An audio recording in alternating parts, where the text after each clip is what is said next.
ESPN welcomes you to the following presentation of the XFL.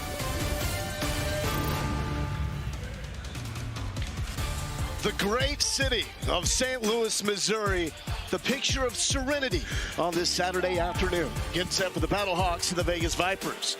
But don't let that fool you, because inside the dome at the America's Center, it's getting nuts, it's getting insane, backed by the loudest and most passionate fan base in the XFL.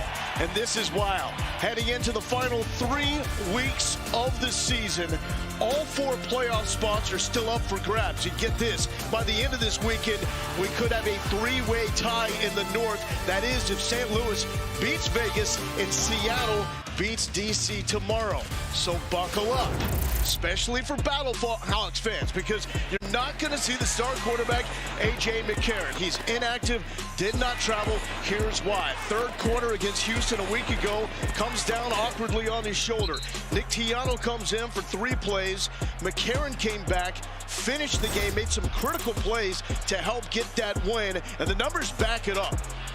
Number 1 in touchdowns, number 2 in passing yards. The dude is legit, but this game belongs to Nick Tiano. With that, hello and welcome to St. Louis. I'm Loa Galindo here with my guy, Sam Macho. This is obviously big news because A.J. McCarron, unarguably the top quarterback over the past few weeks in the XFL, and no quarterback does more at the line than A.J. A.J. McCarron is at the top or near the top of nearly every relevant statistical quarterback category in the XFL. Now Nick Tiano steps in.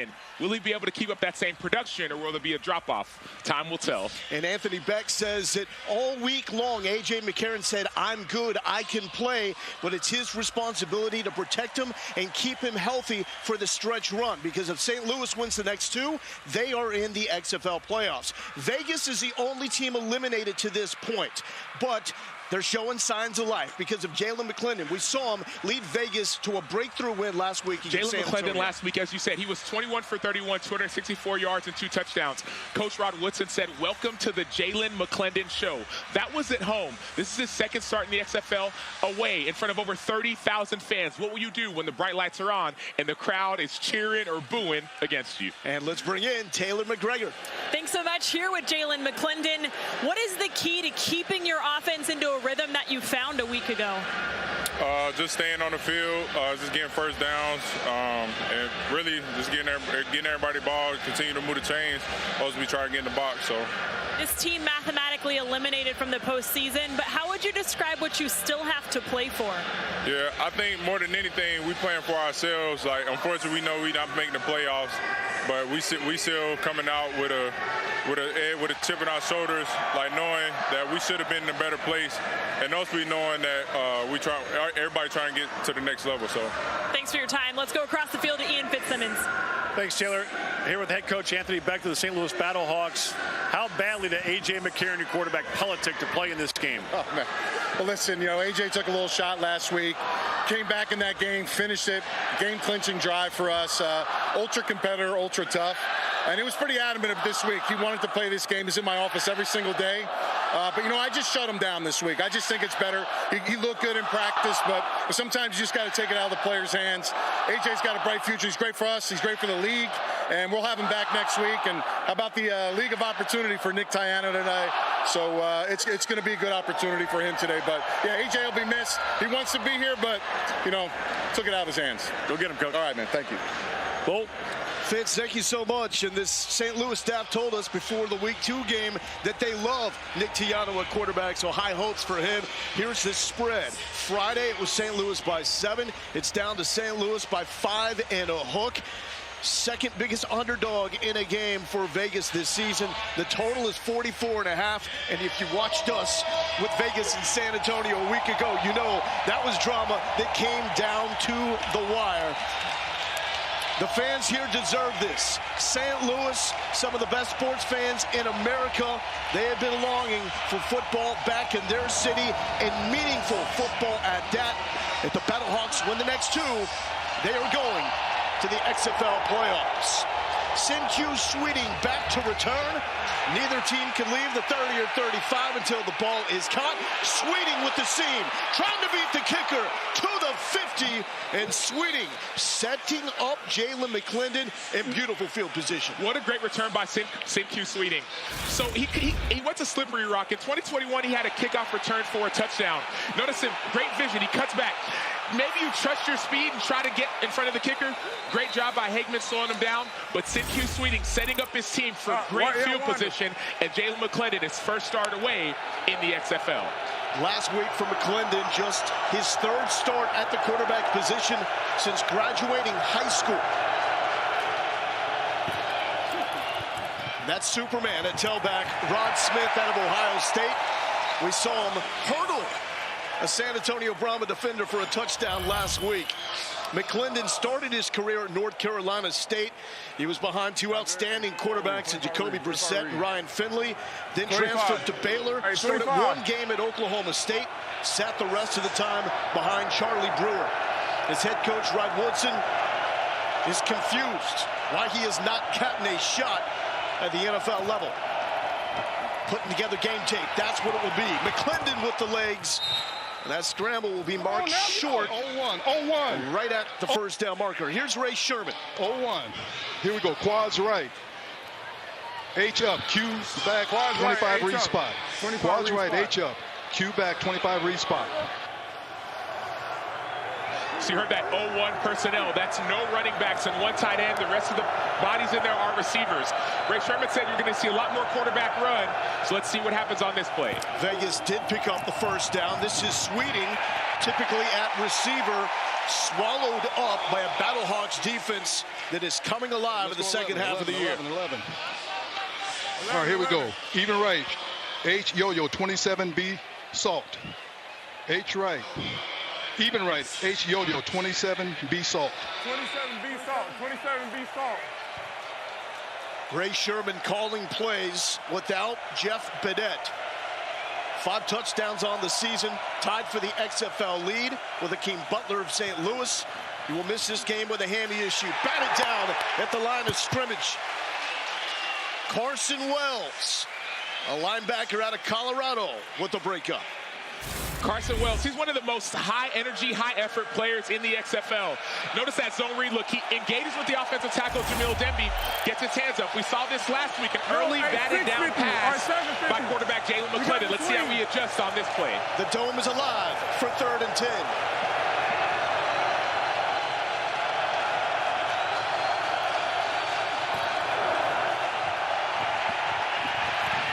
McClendon, the legs. 3 Battlehawks defenders bringing them down again. It's going to be a close spot. Initially looks about a half a yard short. No, they're saying move the chains after the 10-yard pickup. And what a physical run by Jalen McClendon. This is the difference of him versus Luis Perez. As soon as he sees it, he goes. He's been carving up the defense in practice. Rod Woodson said, let's give him an opportunity in the game. XFL, where dreams meet opportunity. Lucas Dennis with the big hit there. And it was a decision that Rod Woodson had to make. His team was struggling. They knew they wanted to shake something up offensively. He started looking into trades in the XFL scene for another quarterback. But he said all along, McClendon is untouchable. He's engineering Vegas into scoring position now inside the 30 here in St. Louis. The new XFL has arrived. And it is here to stay. 1, 2, 3. We're making it about her and him and them and you. It's a chance for everyone to be a part of something bigger. Something that just might be more than football. Touchdown! Intercepted! Showing the burger! Come experience the XFL. Don't wait. Get your single game tickets now at xfl.com/tickets. Moments ago, this is Nate Maters out of UCLA walking off the field. Obviously a big situation for St. Louis because he shifted over to safety after Ben DeLuca was hurt. And you see the contact there with Nate Maters on the left side of the screen going down. That will be an injury that we will need to watch through the course of this game. And Maters has been one of the better players on this St. Louis Battlehawks defense. We'll see how it develops, but he's going to be a huge piece missing in that D. McClendon has shown the magic with the legs so far. Vegas keeps it on the ground. And that is Lovett going right side. Lovett inside the 5-yard line. Takes a thump from Trey Watson Sr. 23 yards for the former Baylor Bear. And John Lovett and Jalen McClendon played together at Baylor in 2018. The last start that you saw McClendon have. Lovett had a 75-yard touchdown in that game. He's got great speed, and he's got exciting vision as well. He knows when to come back and make big plays. 32 twin read. Yeah. This is where St. Louis really bowed up in the win against Houston, and that vaunted offense a week ago inside the red zone. No, take. Matthew Sexton in motion, back to Lovett. Lovett, end zone. And Vegas is on the board first. McClendon Magic is still alive. Last week we heard Coach Rod Woodson say, welcome to the Jalen McClendon show. Yes, John Lovett with the 5-yard rushing touchdown, but that was set up by a couple quarterback keepers, one designed and one that Jalen McClendon said, I'm going to use my 6'5", 215-pound frame and go get that first down on 3rd and 10. 3 options now for the extra point, a 1, 2, or 3 from the 2-yard line, the 5 or the 10. Yeah. The 2-pointer from the 5, that has been by far the most popular choice among XFL teams. Vegas is 5 of 14, Hey, stay in, 4-2. No, hey, swing.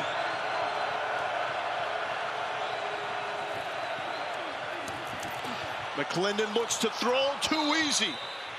Martavis Bryant, the former Clemson Tiger and All-Pro, breaking the ground. We love hearing that from Rod Woodson. He said, hey, make the game simple. Obviously, this is a rushing touchdown right here, but on that 2-point conversion, make it simple. You see him inside, throw it outside. See him outside, throw it inside. Slow down the game. Let's check in with Taylor. Thank you, Coach. McClendon Magic continues. What is the key that he brings that allows your offense to get down the field so efficiently? So athletic, can run with the football, can throw the ball. We got to keep playing with passion, effort, and energy for 3 more quarters. What type of dynamic does that QB run game add to your offense? It holds that defensive end, which allows our running backs to get outside. Love it. Thank you. Lowell? Taylor, this is a completely different looking Vegas team than the one St. Louis saw 2 weeks ago. We were calling that game, Lowell. Last 2 weeks ago in Vegas, these two teams played, and St. Louis controlled that game from beginning to end. Well, since then, St. Louis has changed quarterbacks. They've changed philosophies. Rod Woodson said he took away the music from the team. He said, I'm going to go old school to remind our team what it takes to win. He's seen a huge change in this team from then to now. Darius Shepard sets up Nick Tiano just north of the 20-yard line. Tiano began his career at Mississippi State. Problem was there was a guy named Dak Prescott as a starting quarterback, so transferred back to his hometown, Chattanooga, and was a standout for the Mocs. Anthony Beck knows him well. He was part of the 2020 NFLPA All-Star game, came off the bench for Beck and won the MVP there. And that's where this relationship starts from. Anthony Beck's coached in that game, the NFLPA Collegiate Bowl. This guy didn't start, but he won MVP. He knows there's something special about Nick Tiano. 180. Brian Hill, the running back. First carry last week was a fumble. This much better for 6 yards.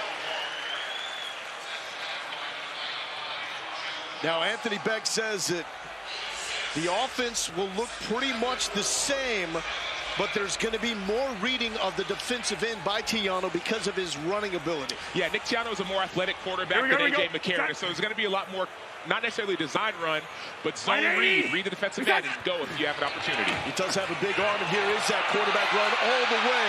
Tiano, a big dude, down to the 39-yard line. Give him 11. Talk about slowing down a defense. So Nick Tiano, you haven't seen him. He had 3 snaps last week. You know he's athletic as an offensive coordinator. How do you get him more involved in the game? Draw a design, quarterback draw. And then you hand it off. And then you get him calm as he gets into this game. Come on, Jake. 180. Calling for Jake Sutherland, is tight end in motion. Quick throw on the screen. That's Akeem Butler. And going backwards as Keelan Kennedy is there for the loss. Hey.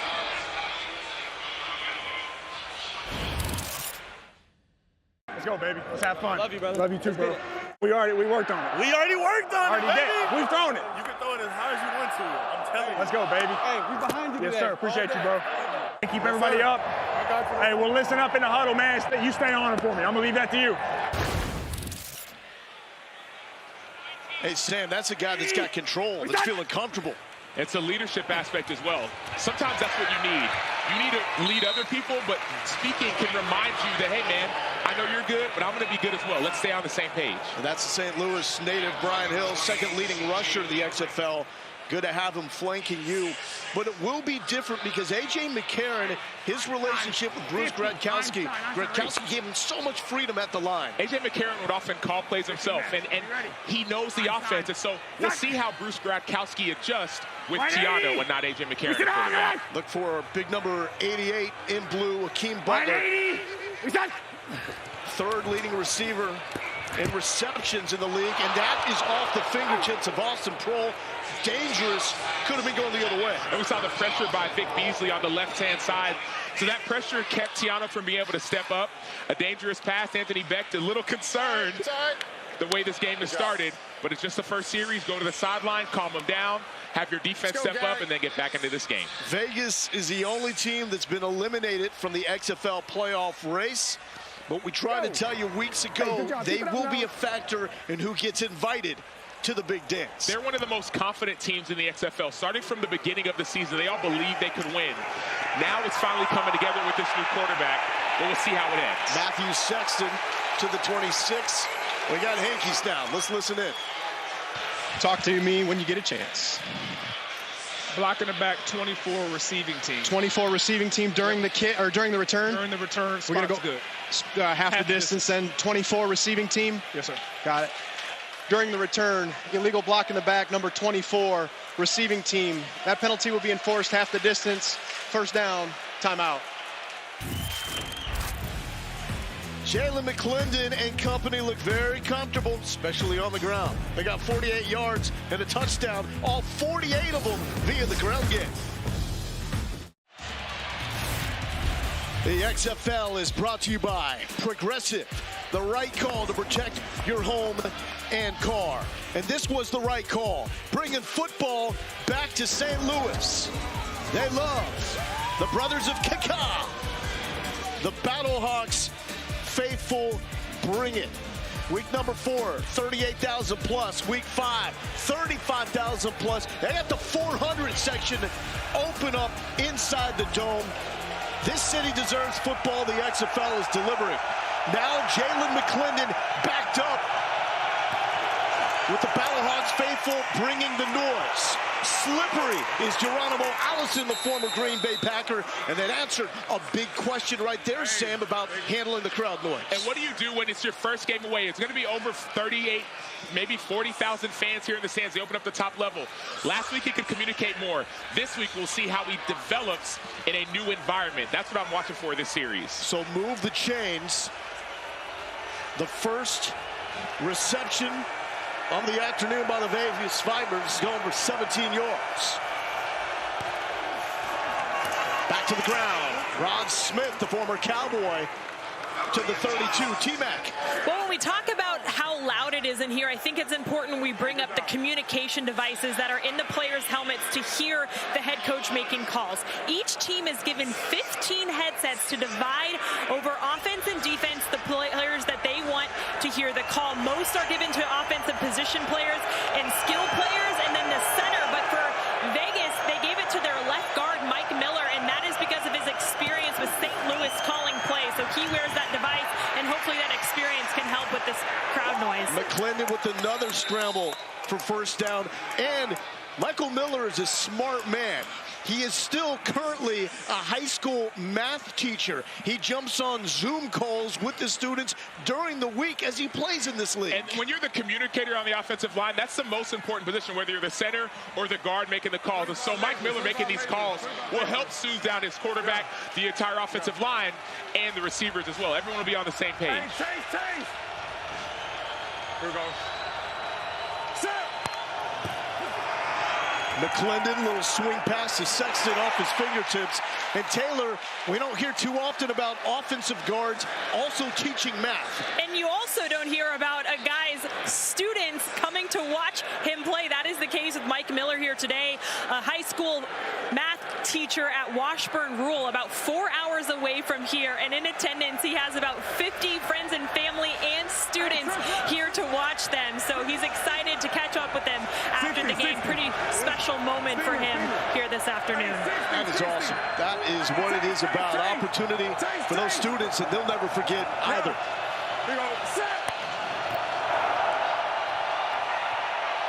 McClendon wants it all. He's got a man wide open, but overthrows Martavis Bryant. Bryant had steps, Sam. Martavis Bryant said before the season, he said, I know my number is going to be called. I know every DB is going to say, man, I guarded him. I shut him down. Plays like that are plays that you have to make. Obviously, he's a little bit overthrown by Jalen McClendon, but I believe that Martavis Bryant's going to have a big day today with more relationship and more time with his new starting quarterback. And you can see the Vegas offensive players now cupping their ears to hear Ray Sherman in the play call.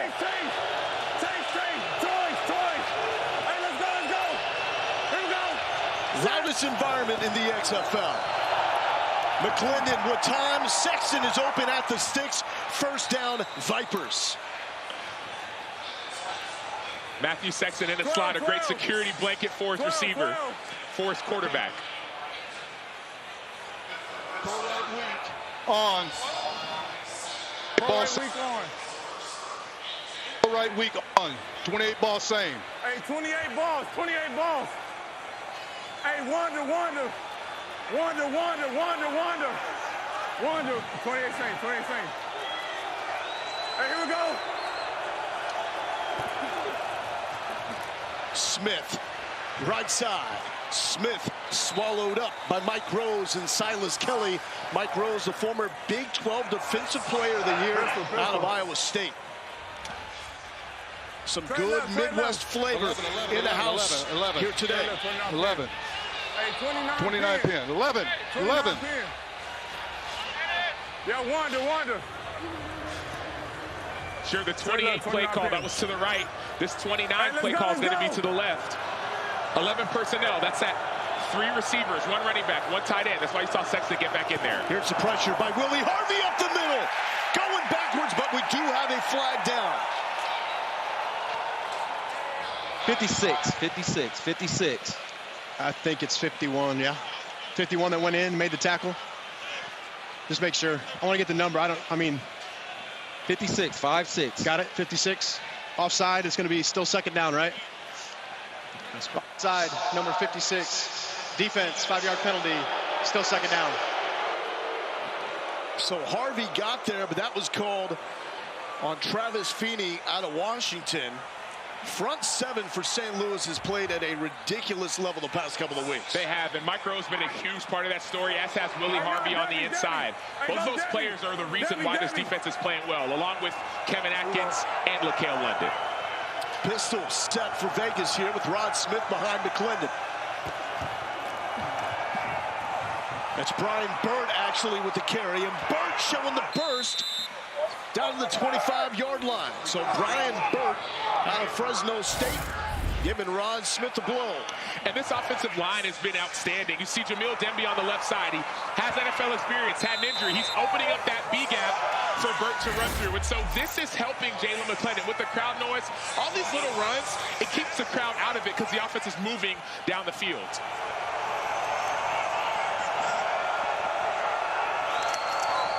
Back to Burt. Spin move, but wrapped up by Keelan Robinson. Son of the big dog, Glenn Robinson. Let's check in with Taylor. Well, guys, running back John Lovett, who scored the first touchdown for Vegas, is now questionable with general illness. John Lovett, questionable with general illness. And that explains why we are seeing Brian Burt in the backfield. Lovett, one of the top receiving threats at the running back spot. Here's Smith with the carry. Smith untouched until he is absolutely thumped by Chris Cooper.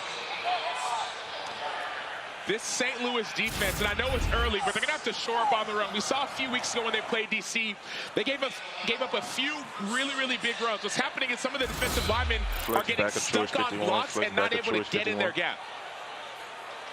That's Donnie Abraham. former ball hawk of the NFL with the Bucks, calling plays for St. Louis. Hey, come on. Take. Hey, take. Battlehawks lead the league in takeaways. They need one here. McClendon. And that is Lakeem Williams. Plays with his hair on fire for St. Louis. I know it doesn't seem like a big deal, but Jalen McClendon has done this a couple times this season. When a play wasn't there, he immediately makes a quick decision and tries to get positive yardage. We saw it earlier in this game. We saw it a few times last week. And that's a big difference. Keeps you in second and manageable rather than second and long. 51, Wanda. Hey, let's go.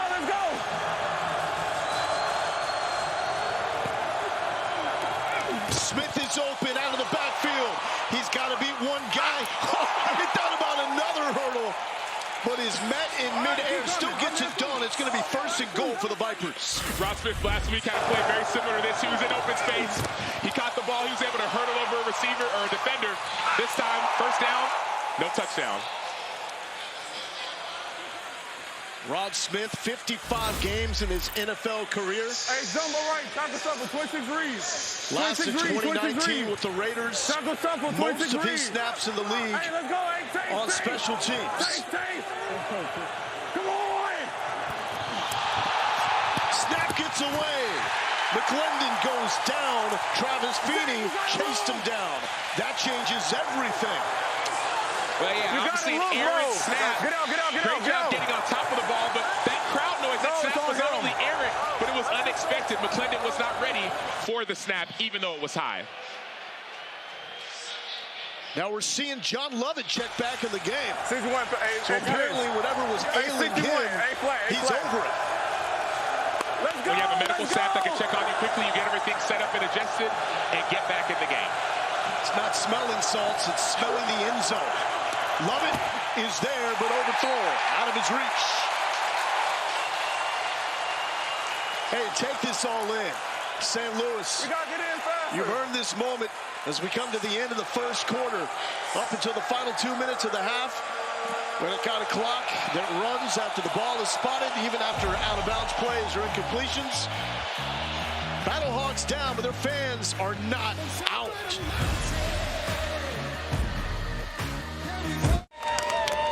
Here in St. Louis, the early Hawk gets the Viper. I love the way the fans in this league play it up. The prone zone. That's right, they want Austin, like his pops Ricky did in this building back in the day. Hey, go ahead. No. 3rd and 13. Here we go, set. Sweep to Sweeting. Sweeting looking for room, gets it to the 6-yard line, but a late flag comes in. Mike. 61 blocking the back on the offense. Yes. Let's talk to coach. Does he want to decline that? I got your spot. He wants 4th down. So where was the spot at? We're good. 5-yard line. 5-yard line. All right, he wants 4th down at the 5. And what was the number 61? Yes, sir. Offense. Illegal block in the back, number 61. Offense. That penalty is declined. It's 4th down. So Anthony Beck declining that penalty. So the Vegas field goal unit comes out. There's been a change made this week. Sam Sloman out of Miami of Ohio is signed. He's the new kicker for the Vipers. Former 7th-round pick in the NFL. 10-13 in his NFL career. This his first attempt in the X. 23 yards for Sloman.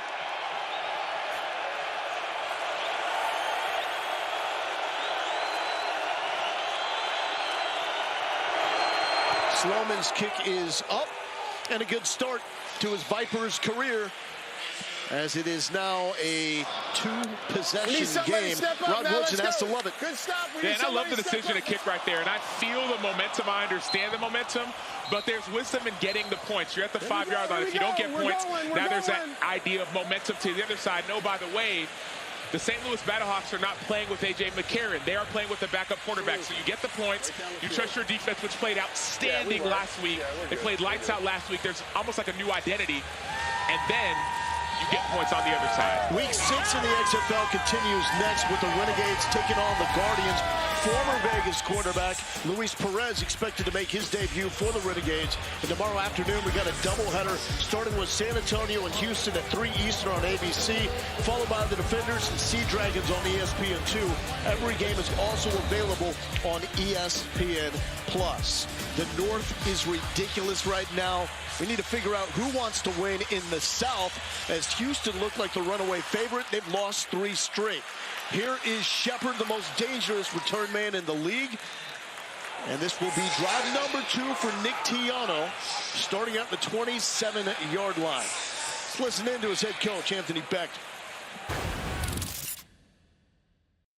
Relax, recharge, reset, get back to your fundamentals, and let's go. We are good to go. Go play ball. Start now, though, okay?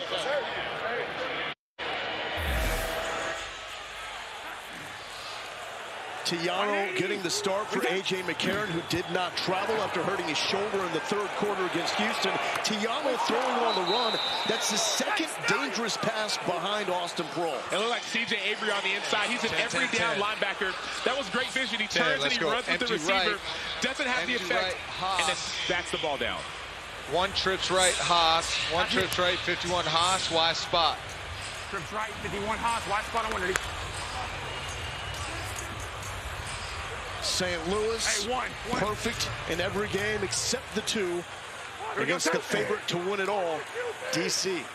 180. We got. They beat Vegas by 23 2 weeks ago. Wide open, Marcel Aitman. And the former Raider playing his 2nd game back with St. Louis after missing 3 straight with a hammy. They're picking up a guy that's played in the NFL basically late in the season. Marcel Aitman especially. He spent time with the Arizona Cardinals last year. He's 6'5". I was down with him on the field earlier. And he's just a big body with great hands, so he's going to be a great security blanket for Tiano. He was a 2nd overall pick in the skill position draft. Laron Stokes with the tackle at the line. Vegas defense looked different as well. Really shut down San Antonio, allowed 1 offensive touchdown last week, had a special team score allowed as well. But before that, Chris Dishman had a defense that allowed 29 points in 4 straight. I'm excited to see how St. Louis responds to a play like that. I'm expecting to see more empty. Why do you go empty? You give Tiano a chance to evaluate the field, know where everyone is at. And that's Pita Tumapenu wearing 0, the hottest pass rusher in the league. Tiano with the legs, some contact as he slid. I don't see a flag.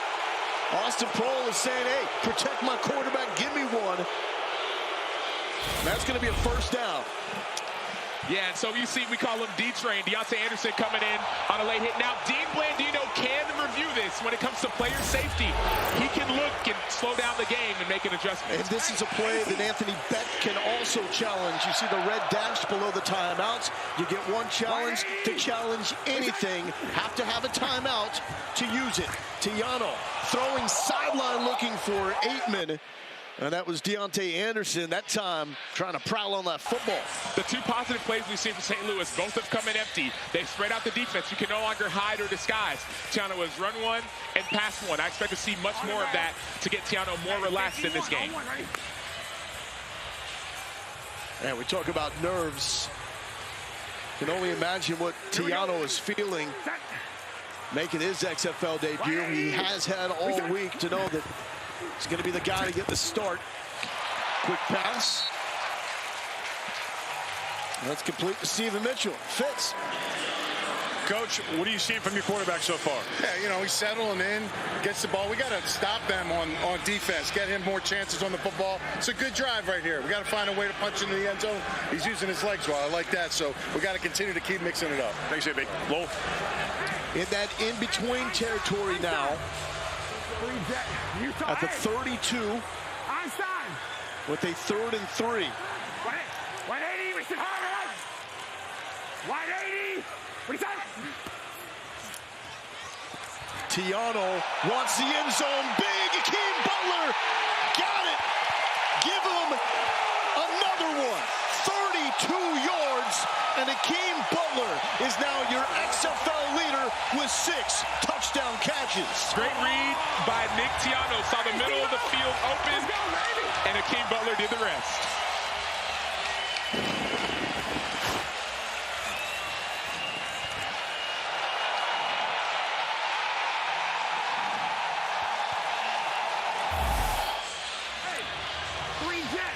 Butler mossed a dude last week for a touchdown and ran away from Vegas for one here. He was also the reason why they won their week 1 game. They were down big, had that 4th down, that 4th and 15, that 3-point conversion. He started all of that. St. Louis 7-14 on the 2-pointers. Tiano with the wheels upended. Helicopter into the end zone for Nick Tiano, and that is how you win over a fan base.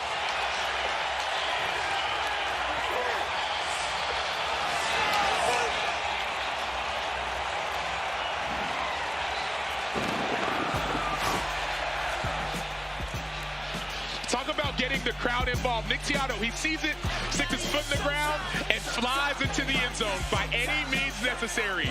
Is that Elway?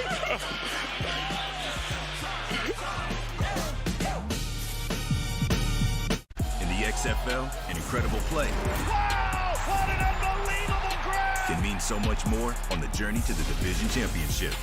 Week 8 of the XFL continues tomorrow on ABC and ESPN2.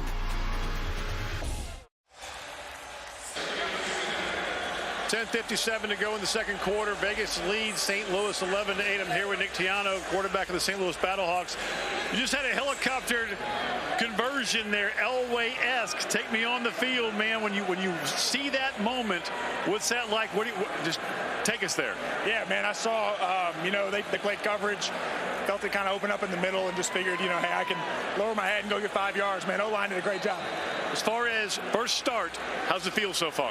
Man, it feels great. This crowd is amazing. These St. Louis fans are awesome, man. My teammates, coaches, they've shown me support all week, so just want to get the job done for them. Thanks, bud. Yes, sir. Thank you. Well, I don't know if the St. Louis fans knew the name Nick Tiano coming into this game. I promise you, they know the name now. His Q Swinning with the response and forced out of bounds at the 45-yard line. There is a flag at the 31. Let's check on that. 80. At the 30. 80. Number 80. Okay, from the spot there. From the 30. From the 30. Number 80, return team, 10-yard penalty, first down. Let's check out Tiano getting into the zone again.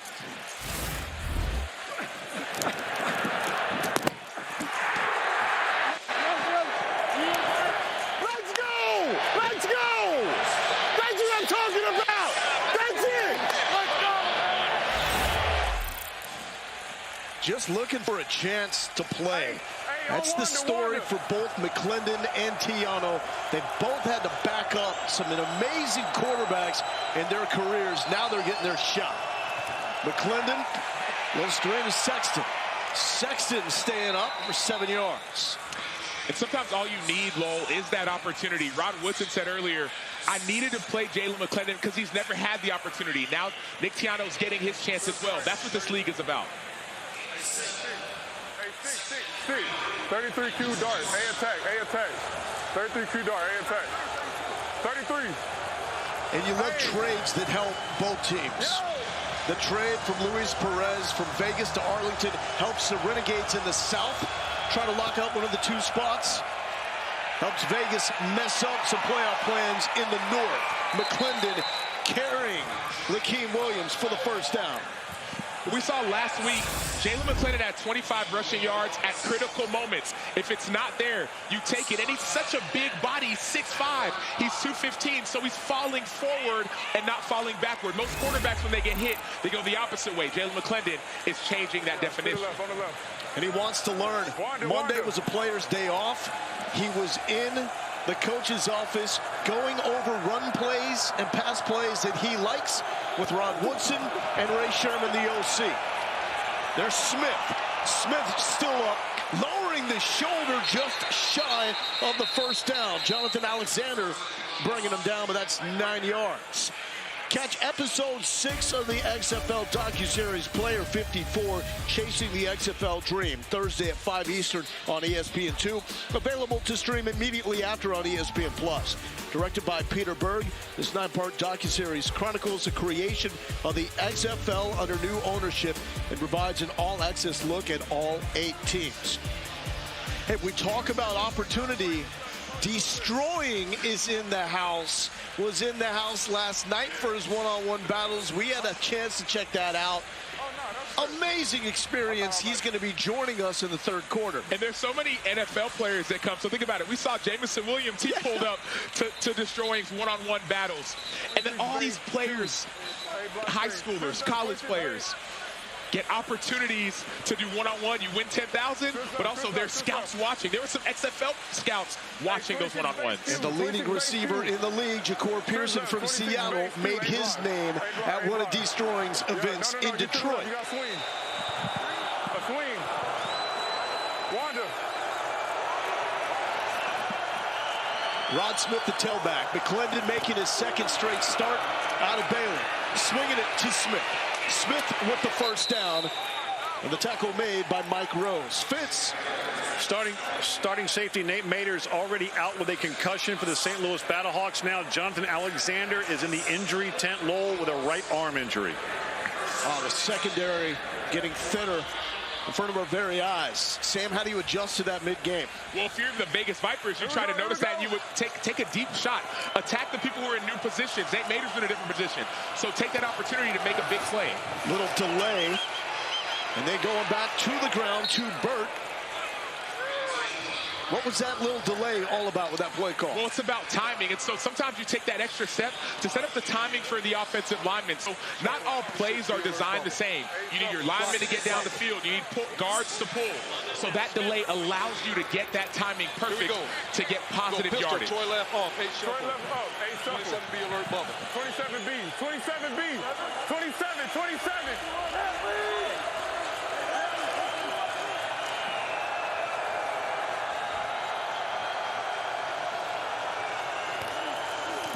Burt with the carry. Burt showing a nice burst up the middle to the 36, 7 yards for the Fresno State Bulldog. Something's got to change up front for the St. Louis Battlehawks defensive line. We saw them when they played DC a few weeks ago. They gave up big plays. They have to get off blocks in order to help Mike Rose and Willie Harvey get in their gaps and make their plays. And that has been the strength of this defense. Laquel London, Kevin Atkins in the middle. Not winning the battle.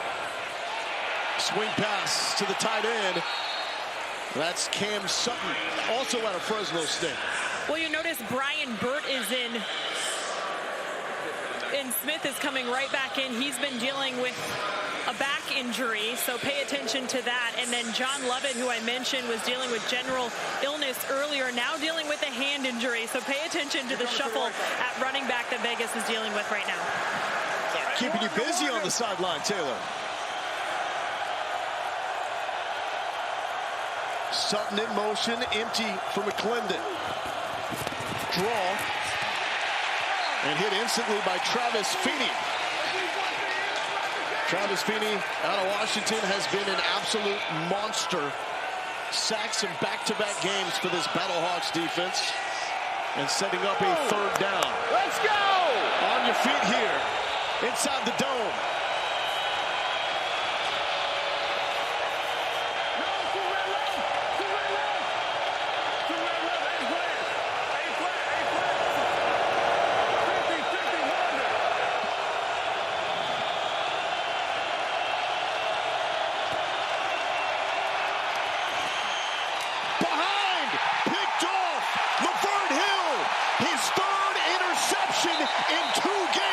Against the Vegas Vipers, his only picks of the season.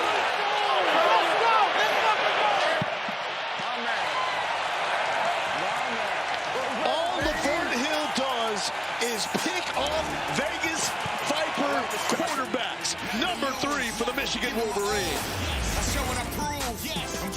5-yard penalty and an automatic first down for Vegas. Rod Woodson challenged that there was a legal 31-yard hands line to the and face. we were on the Dean Blandino currently in his review. 26. Yep. All right, so we'll be at the 26. Correct. Vegas's ball, 1st and 10. 1st and 10, 26, and it was number 90, St. Louis. They had no more. Number 90. Got it. The timeout. They're done challenging. The interception. Yeah, one thing. There is a foul for hands to the face on the defense number 90. That penalty will be enforced. It's an automatic first down for Vegas. Vegas will have no remaining challenges for the game, but will retain their timeouts. Let's bring in Dean Blandino, VP of officiating for the XFL. Walk us through that challenge, Dean. Obviously a big play, interception. Coach Woodson saw hands to the face on number 90. This is going to be your good look. He's got his left hand pinning the head back. That's what we're looking for, prolonged contact. That is a foul for hands to the face, negates the interception. Automatic first down for Vegas. Dean, thank you so much. That one goes against Kevin Atkins. And let's face it, Rod Woodson has struggled with how to use challenges and doing it in the appropriate manner. He wins this one in a big way. And this is what Bill Belichick and the NFL has tried to implement. Let's have one play that we can challenge, just whether you have to use a timeout. The ability to challenge a missed call. NFL has not implemented it. Well, the XFL has, and we're seeing so many coaches challenge plays that are game-changing plays. And I would love to know who noticed. If Woodson or one of his coaches did, or if the offensive lineman ran off and said, hey, coach, I got hit. Well, he likely has people up in the box watching for plays like this. Could have been the player. The player says, hey, coach, I got hit. Someone up in the booth is saying, hey, yes, he did. Let's challenge right now. There's Sexton. Sexton to the sideline, nearly got the first down. Chased out by Silas Kelly. Taylor. Coach, what did you guys see and how did you know to challenge there? Well, one of our guys upstairs said that number 90 had forcible contact to the offensive lineman face. We made the challenge, had to make the challenge on an interception like that, so it gave us the opportunity to get the ball back. Appreciate it. Lowell? Taylor, thank you so much. That is also a coach that is getting more comfortable in his skin as this season progresses. And it's smart. He has people up in the booth. They have the tablets that can go back and rewind plays. They say, yes, there was a challenge on this play, a play that should be challenged. Smith hits a stone wall. And that is Travis Feeney with the stop behind the line. Moving back. All right, here we go. So what do you do now that you did get that challenge? How do you get those points? Here we go. Critical third down. Trips right, 27 base, QA block. Trips right, 27 base, QA block. Uno, Bear Money, 51 P. Uno, alert hard count. So you heard that 51 Peel Uno by Donnie Abram, defensive coordinator for St. Louis. That means whoever's up the field, if running back releases, you have to go with them. McClendon swallowed up by 3 Battlehawk defenders. Lakel London the first there. Carson Wells finished it. Why does 51 Peel Uno matter? It matters because you're bringing more people than they have that can block. And so the defensive end has to peel, but if that defensive end peels, the running back is not blocking, and you have extra people inside to go get a sack. Carson Wells making his impact felt. And that will set up a 43-yarder for Sam Sloman. He made his XFL debut. The second one is no good.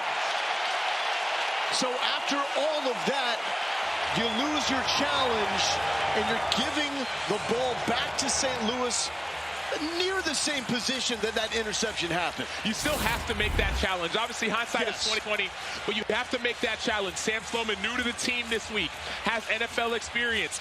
This missed field goal is costly, but at least you kept the team from getting that momentum. But now with missed field goal, St. Louis says, let's go. Let's get a quick first down and take a shot. Got 3:56 left before half. St. Louis and Vegas with all 3 timeouts. The clock will run after incompletions and out-of-bound plays up until the 2-minute warning. Then we'll go to college rules. Akeem Butler tried to backstep out of the tackle by Keelan Kennedy. Week 6 in the XFL continues next with the Renegades and the Guardians. And tomorrow afternoon, we have another doubleheader with the Brahmas and Roughnecks at 3 Eastern on ABC, followed by the Defenders and Sea Dragons on ESPN2. Every game also available on ESPN Plus. And get that out of here. Keelan Kennedy active early at a Garden City Community College. Keelan Kennedy has gotten so much better as the season has progressed, only 23 years old. He was one of the top JUCO DBs just a few years back, and now he's showing his game, his improvement with time, with experience, and with reps. And this is unfortunate. It's Peter Tomapenu, star out of Utah, who set this league ablaze over the last 3 weeks, being checked out on the field. See his bio, 11 career games in the NFL with 3 different teams. He is a half sack behind Houston's Trent Harris in the run for that Sack King title. So Harris with the lead in the XFL in sacks. Tomapenu briefly surpassed him last week in the win against San Antonio. He's now half a sack back. Max Roberts for Vegas also in the mix. He backs up Vic Beasley, but still has managed 5 on the season. And those 6.5 sacks for Pita have all come in the last 3 games, so we're hoping he's okay. He has been on a tear, not this season, but these last 3 weeks. The sacks are finally starting to come. Protecting the quarterback has also been problematic at times for the St. Louis offensive line. But look, he steps out, and you bring in Vic Beasley and Max Roberts. You got depth on the edge. Here we go. Beasley, number 45, the bottom of the defensive line. Former All-Pro with the Atlanta Falcons, played in the Super Bowl as well. 3rd and 5 for Tiano. Beasley nearly got there. 8 men, the sliding catch, give it to him, move the chains. When they got him back last week, they got a dude back, Sam. He was injured before the season started. He played through injury. Then finally, halfway through the season, he went on IR, wasn't available, but he came back last week. And he's been helping this offense be more explosive because he's such a great route runner to accompany his size. Nick Tiano getting the start for St. Louis. A.J. McCarron did not make the trip because of a shoulder issue. He should be good to go for the showdown next week against Seattle. St. Louis wins these next 2. They got a battle here. They're in the XFL playoffs. And one thing that Bruce Gronkowski does, an offensive coordinator, if a play's successful, he goes back to it. We've seen a couple quarterback draws. Expect more empty. Tight, Hakeem. Gronkowski played for the Rams in this building back in 2008 with Leroy Glover and Anthony Beck. Out to the flat. And that is Stephen Mitchell. And Stephen Mitchell is going to bring it close to the first down marker. And that's going to take us to the 2-minute warning. Vegas with the 11-8 lead over St. Louis. Inside the dome at America's Center, you'll find St. Louis Battlehawks and the biggest and loudest crowd in the XFL trying to spur their home team on. Bruce Gronkowski calling the plays for St. Louis offensively. Chris Dishman for the Vegas defense as the Vipers hold the lead with 2 minutes before half. No, A.J. McCarron did not make the trip. Hurt his shoulder in the 3rd quarter against Houston. He'll be back next week. This game belongs to Nick Tiano. Tiano to the Duke Blue Devil, Mateo Durant. And a 3rd down conversion. 12 yards for Durant. That was a great play design. You saw the motion in the shift, and then Durant came from the other side of the line through the line of scrimmage, which makes it hard to cover for a defensive line. Vegas struck first with a John Lovett touchdown. Hey, I'm going to shuffle with you. Hey, you couldn't get this. Had the ball in the red zone, bad snap. Led them to settle for a field goal. St. Louis came back with a Keem Butler bomb from Tiana. Durant, lit up by Deontay Anderson. Heavy hitter out of Houston. But we do have a flag. What you got, Crystal? got holding on blue 55. 55. You like your spot? You good? 55 hold. I'll put it at the 30. All right, you liking it? So we're gonna go from the previous spot then. Holding number 55. That's fine. Holding number 55. Offense, 10-yard penalty. Still first down. That's on Dallas Warmack. Nick Tiano turns into the lead blocker on this play, and he was thinking about taking on Deontay. Yeah, Deontay, they used to call him D-Train. At 7 years old, he was a running back. He would run people over. He was a big guy. Then he said he got skinny. Well, he's still running people over now on the defensive side of the ball. 50 Chevy, 8 shallow, 130. Well, maybe after that helicopter into the end zone for the two-point conversion, Tiano decided to take that one easy. And it looks like a timeout from Anthony Beck. What is it that you want to challenge, Coach? He's charging. Yeah, he wants some use of the helmet there for contact there, Dean. Looks I think like we have a challenge coming up here from Is that what you're looking for?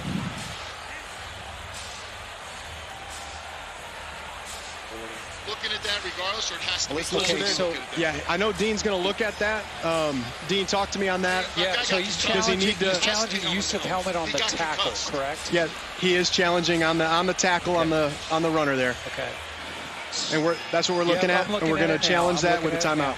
Yeah, okay. I'm on my high end zone. He drops his head, but he makes contact with the side of the helmet. I'm going to go to my far handheld next.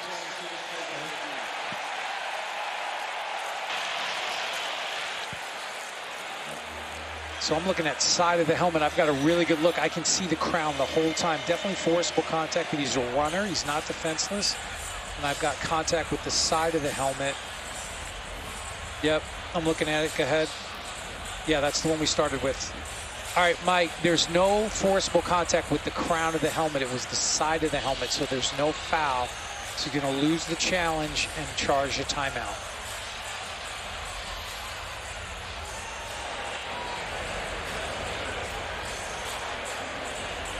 They said it was side of the helmet. After review, there is no illegal use of the helmet by the defense. The contact was to the side. It's just player. We're like talking player St. safety. Louis has been charged a timeout and will have no remaining challenges for the remainder of the game. And Dean, Anthony Beck has such a good feel for the challenge. What kind of conversations are you open to with coaches about when and how to use their challenges?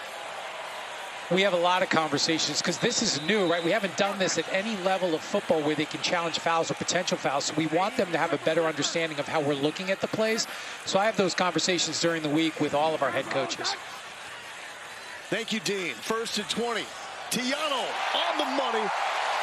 Darius Shepard, the leading receiver for the Battlehawks in 3 of the last 4 games. One Trump right. 51 Haas. On the ball. That's Jerks. 51, I want to. Hakeem, bring your split in. Hakeem, bring it in. You got the Haas. You're up the team. 180.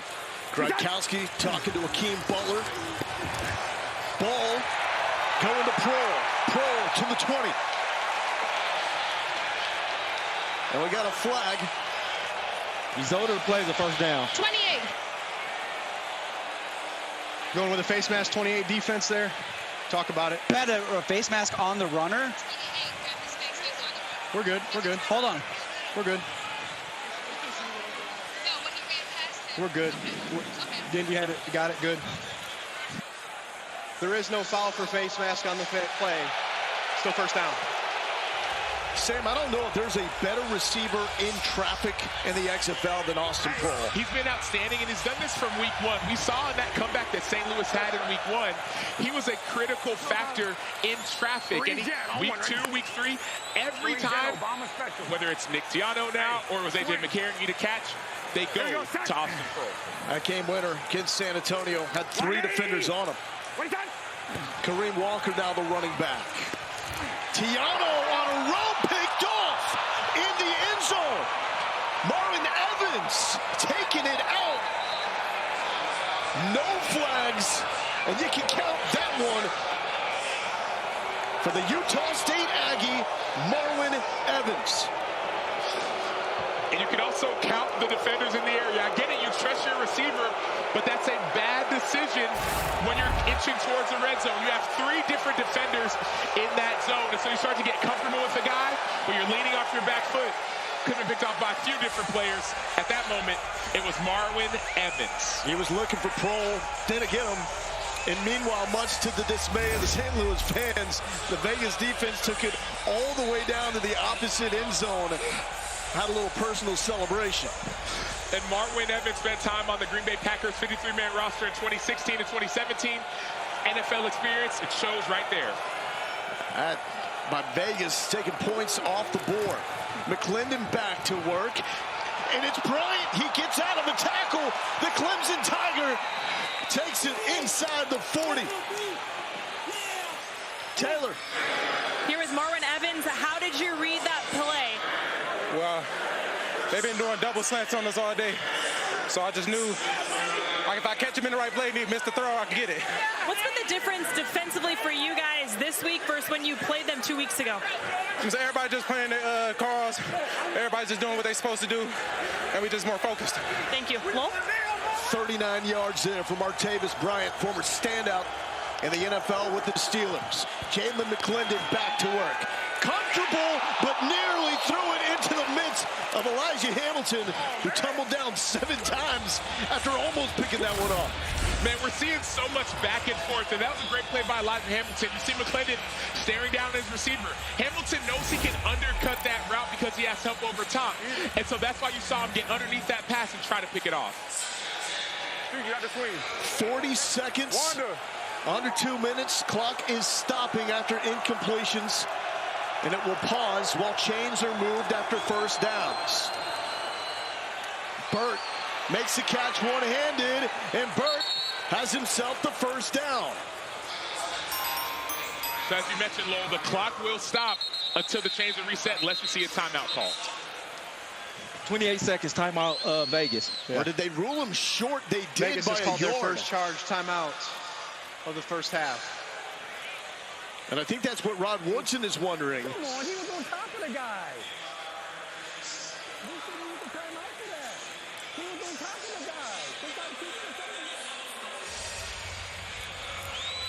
So still plenty of time here. 27 seconds. Vegas with 2 timeouts remaining. Is this surprising to you at all that Vegas has come out with this early lead? No, not even close. Vegas has found their mojo, and they found their groove, and they found their quarterback in Jalen McClendon.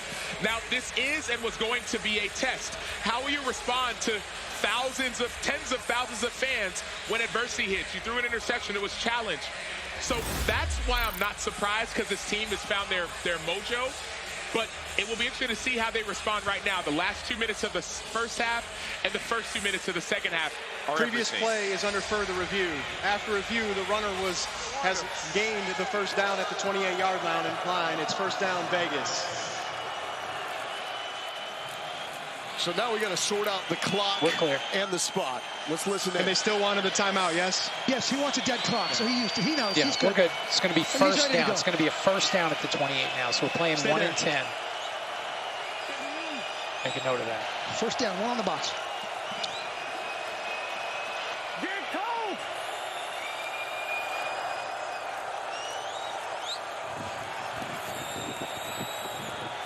I'm saying, Darren Barrel, right? 24 whip. Yeah, I correct it. Okay, so how did it get changed without a challenge? He did challenge it. No, coach didn't challenge it. Dean made that decision. Why would Dean? She can't change the movement of the ball. Because it's a line of game. That's the integrity of what you guys are supposed to see, right? We can't call penalties when it's close. By rule in the XFL, we're going to have those reviews with Dean. So he gets a chance to correct an on-field error. All right. And Dean, we've seen this all season long. You guys review plays in real time. Absolutely. If it's reviewable, line the game, catch, no catch, goal line, we can look at it, stop it in the command center, and that's what we did. They ruled him short, and he actually made the line of game, so we corrected it. And there we got some mayhem on the right side of the line. Flag down. Let's listen in. Neutral zone infraction, number 96. Defense with contact. 5-yard penalty, still first down.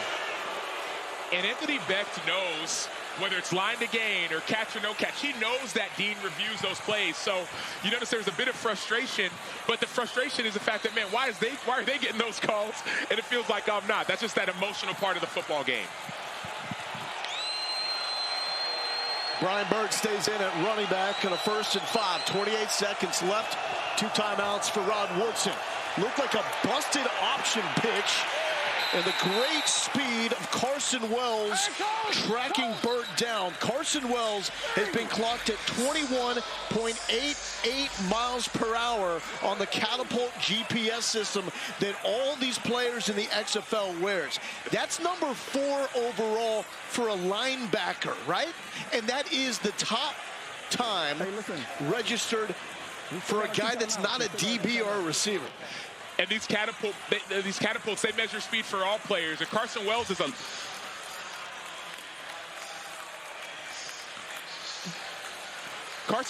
a defensive end. He's an outside linebacker, yet he registered 21.88 miles per hour. As you see, it's the 4th fastest out of any XFL players, and St. Louis has 3 of the top 4. Fitz, that's moving, my man. After 14 surgeries on my right foot, I'm going to guess I would hit about 8.2 miles per hour. Would you do the power walk, though, with like the swinging hips, or would it be a full sprint? 2 words, hell no. Hey, we can arrange it. I don't want any part of it. Yeah, stay in here. Well, for comedy, yeah, let's do it. You and me, my man. 10-yard power walk, sprint off. 2nd and 3 for Jalen McClendon. McClendon hit as he throws, and that sells high. Freedom Akinmuladoon was there with the hit. Saw the pump and go. Fortunate for that ball not to be intercepted. That's a play that you set up after a few little screens. He pumps it, and then you see that both guys go. Cam Sutton, number 89, and Matthew Sexton. But it was played great by the defense.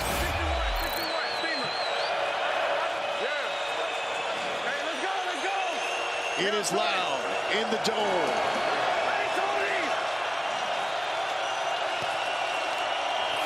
McClendon looking for Bryant, tried to one-arm it. And Brandon Sebastian was there to break it up. And Brandon Sebastian making that play. This game, it's a cancer awareness game here in St. Louis. Lost his brother Jordan to colon cancer. His brother played for Rhode Island and was a huge mentor to his brother Brandon Sebastian, that has a whole sleeve of tattoos dedicated to Jordan's memory. And he wears number 38. And it looks like we've got a late timeout. We're trying to ice the kicker. Prior to the play, Sam St. Louis has Sloman. called their 3rd and final charge timeout. 30 seconds in length.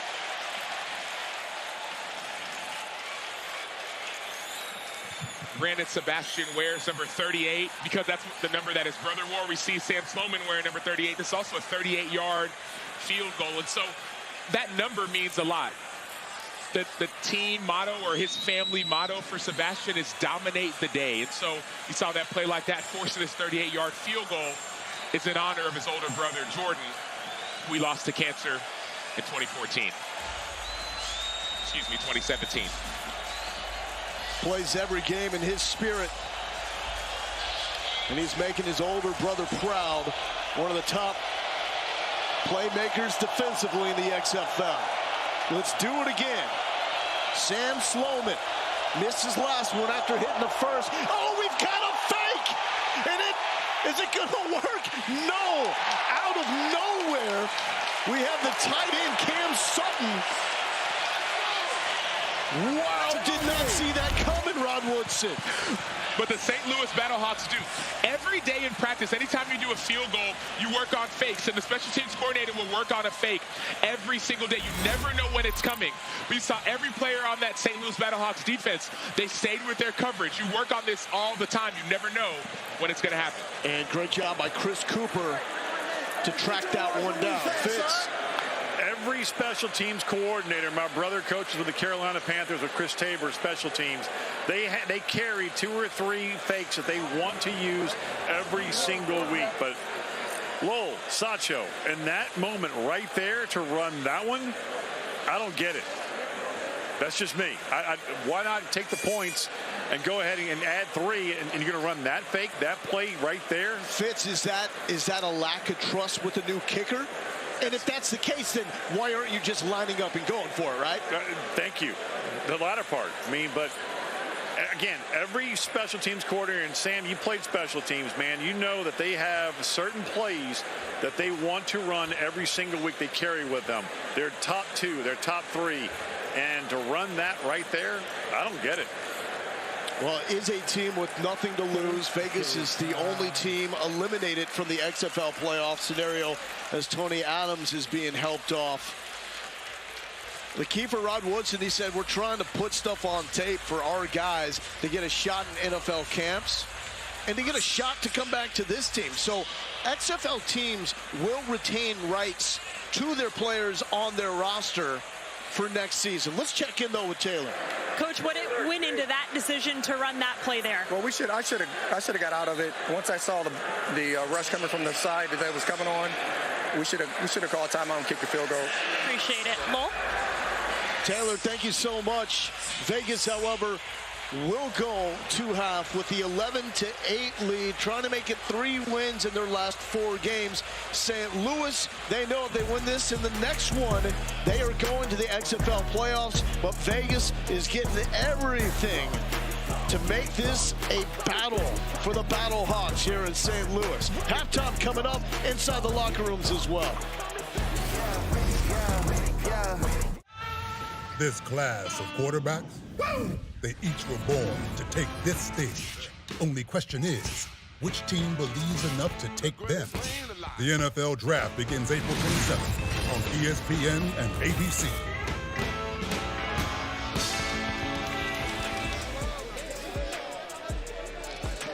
This is last night, D-Strong's one-on-one tour hitting St. Louis.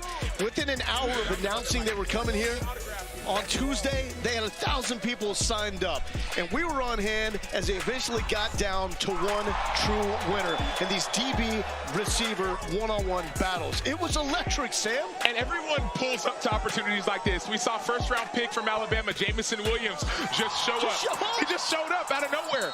Players come from all parts of the country to compete in these one-on-one drills. You get a chance to win $10,000 if you win the drill, or you get a chance just to get exposure for your future in football. Hey, one of the coolest things I've got to do is that man right there, D-Strong, who's got the moves, by the way.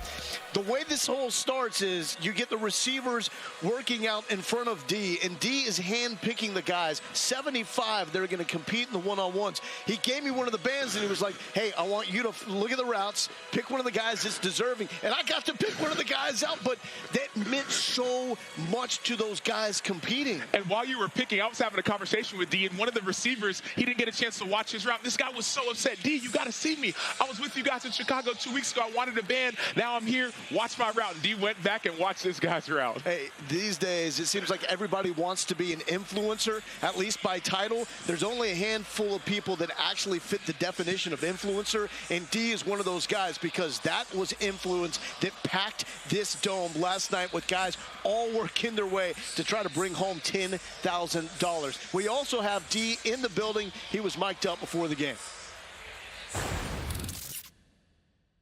Y'all played here already or not yet? No, not yet. Bro, they fans go crazy too. It's about to be loud, bro. Ah! I need to get in this drill right here. Damn, I'm trying to get you. Oh, what's up with it? How you good? You good? Oh, I like the grills, my boy. Oh, this is how we do it. Do your thing, bro. I love watching you play, bro. You do your thing, brother. Thank you so much, bro. I appreciate the support. Yes, sir. Enjoy the game, y'all. Destroying is as big of a star as anybody playing in this game, including Martavis Bryant. Then we heard him talking with the guy that has a long, storied NFL career. Well, we talked about the guys that were there yesterday, but Tyreek Hill has come to one of these events. We saw Justin Jefferson show up and compete at one of these events. And so NFL players are watching him. He has over 5 million subscribers on YouTube, and he has fans all over the world. Third quarter, we're going to have him mic'd up. And it's really, there's no rules, right? Just be you. We want to see him in the most organic sense that we can. And it's going to be like those one-on-ones that he does on Friday nights around the nation. It's going to be incredible. So Destroying is coming up third quarter. And you're going to hear from him live. Absolute electricity inside the dome at America's Center because Nick Tiano going Elway into the end zone.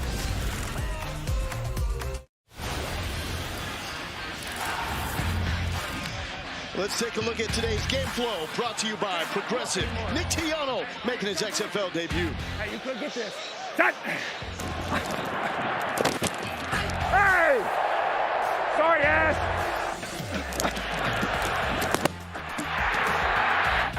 That's what I'm talking about, baby. Oh! That's me, Mike. We got you.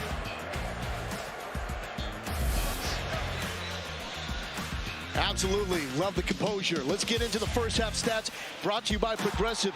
The big one for Vegas, 130 yards in the first half. That's their season high for rushing. And Vegas has done a great job on the ground. But St. Louis on the other side, Nick Tiano, 115 passing yards in the first half. It's great to see, yes, his composure, but also his leadership. He's saying, man, I got you. You see Panishuk, his center, saying, hey, don't worry about it. We're good. From the beginning of this week to the end, whenever he knew he was going to start, he's been leading this team, and it's showing on Saturday. Both teams feel like they've left some points out there. There was a missed field goal for Vegas, and then that botched field goal on the fake did not exactly work out. St. Louis with the pick of the end zone that we saw as well. Here's Rod Woodson in the locker room moments ago.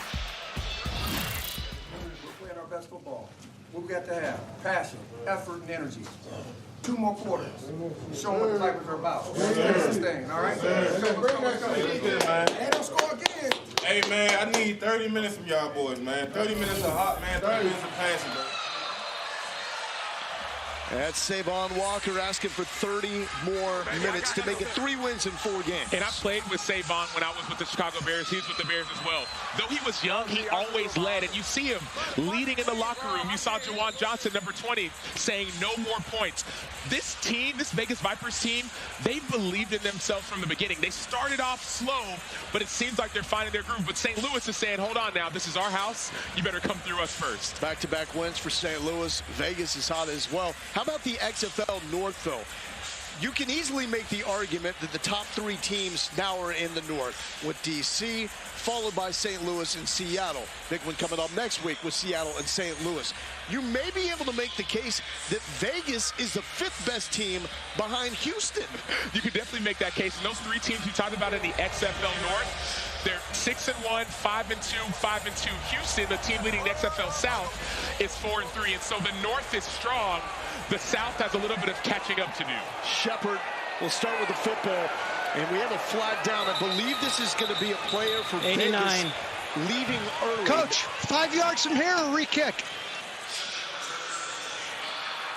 Neither team can leave the 30 or 35 89 until is the guy that went early, right? By the returner. Offside on the kicking team. Yes. So the ball is caught or 3 seconds after it hits the ground. So we saw Cam Sutton go early with bouncing Take it here. Take it here. You have to wait Offside. 3 seconds. Kicking team number 89. 5 yards from the end of the kick. First down. That's on Cam Sutton. Left too early. So the line closed at 5.5 points. St. Louis as the favorite. At the end of the first quarter, Vegas moved to the favorites at 4.5. Live line now, courtesy of our friends at Caesars. St. Louis favored by 1.5 points. 180. What is that? Tiano back to work. And an easy ball dropped by Giovanni Haskins, the tight end out of Rutgers. So early in the first half, we saw a lot of empty. That wasn't empty, but it simulates empty because the running back comes out quick. The reason that St. Louis does this is to make everything easy for Tiano. Not much to read. The defense has to declare early. So A.J. McCarron was hurt in the third quarter on a scramble last week against Houston. Came back after 3 plays, still finished that game. A win for St. Louis. Said he wanted to play in this game. Anthony Becht held him out. Wants him for the final 2, and that is swatted away by Jamar Summers. I love the technique by Summers, but more so it's Summers and Keelan Kennedy on the outside. The DBs for the Vegas Vipers over the last 2 weeks have improved. It's been night and day, and that's why they won last week, and that's why they're leading in this game this week. Yeah, hats off to Chris Dishman that we just saw. This was the Vegas defense taking a backward slide after starting the season pretty strong. Here we go. I love hearing these names, though, that you grew up with. Chris Dishman, Donnie Abraham. Tiano back foot, caught in traffic, just throw it up and let the former Raider bring it down. That's Marcel Aitman, 20 yards. So Marcel Aitman went to Oklahoma State. He was a beast at Oklahoma State. I was down with him on the field. I'm 6'3". I'm looking up to him at least 2 inches. He's about 6'5" and big. Ex-receiver, one of the best in the XFL, though he hasn't shown it because of injury. Now he's healthy, and now he's showing his explosive ability for this offense. That was Mason Rudolph's favorite target back in the day in Stillwater. The Chattanooga Mock slings it out to the North Carolina Tar Heel. Trying to stay up. Looked like he got rid of that first tackle, then the Turf Monster.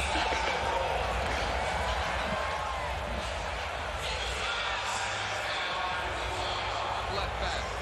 Swamp left back. Crab hot. Tiano just with 3 snaps last week in the third quarter after coming in for McCarron. 1 for 2 passing and had a handoff as well. Get set. It does look stoic behind center for St. Louis. Good full head of steam run by Brian Hill, the Wyoming Cowboy. Brought down by Maurice Smith and Marlon Evans, getting 14. We saw Jared Jones-Smith, the left tackle for St. Louis, pull on that play. For a big guy, a left tackle, that was great feet, allowing that block to develop. Pass 19-1. Don't worry. Hill with 5.1 yards per carry coming into this game, trailing only Abram Smith, the beast for DC. 180. Little play action for Tiano. Here comes the pressure. There is a flag. But Savon Walker, the Maryland 61 there. brings him down. Take down 61. Previous spot. Got a loss of 9 yards. Holding number 61. Offense, 10-yard penalty. Still first down.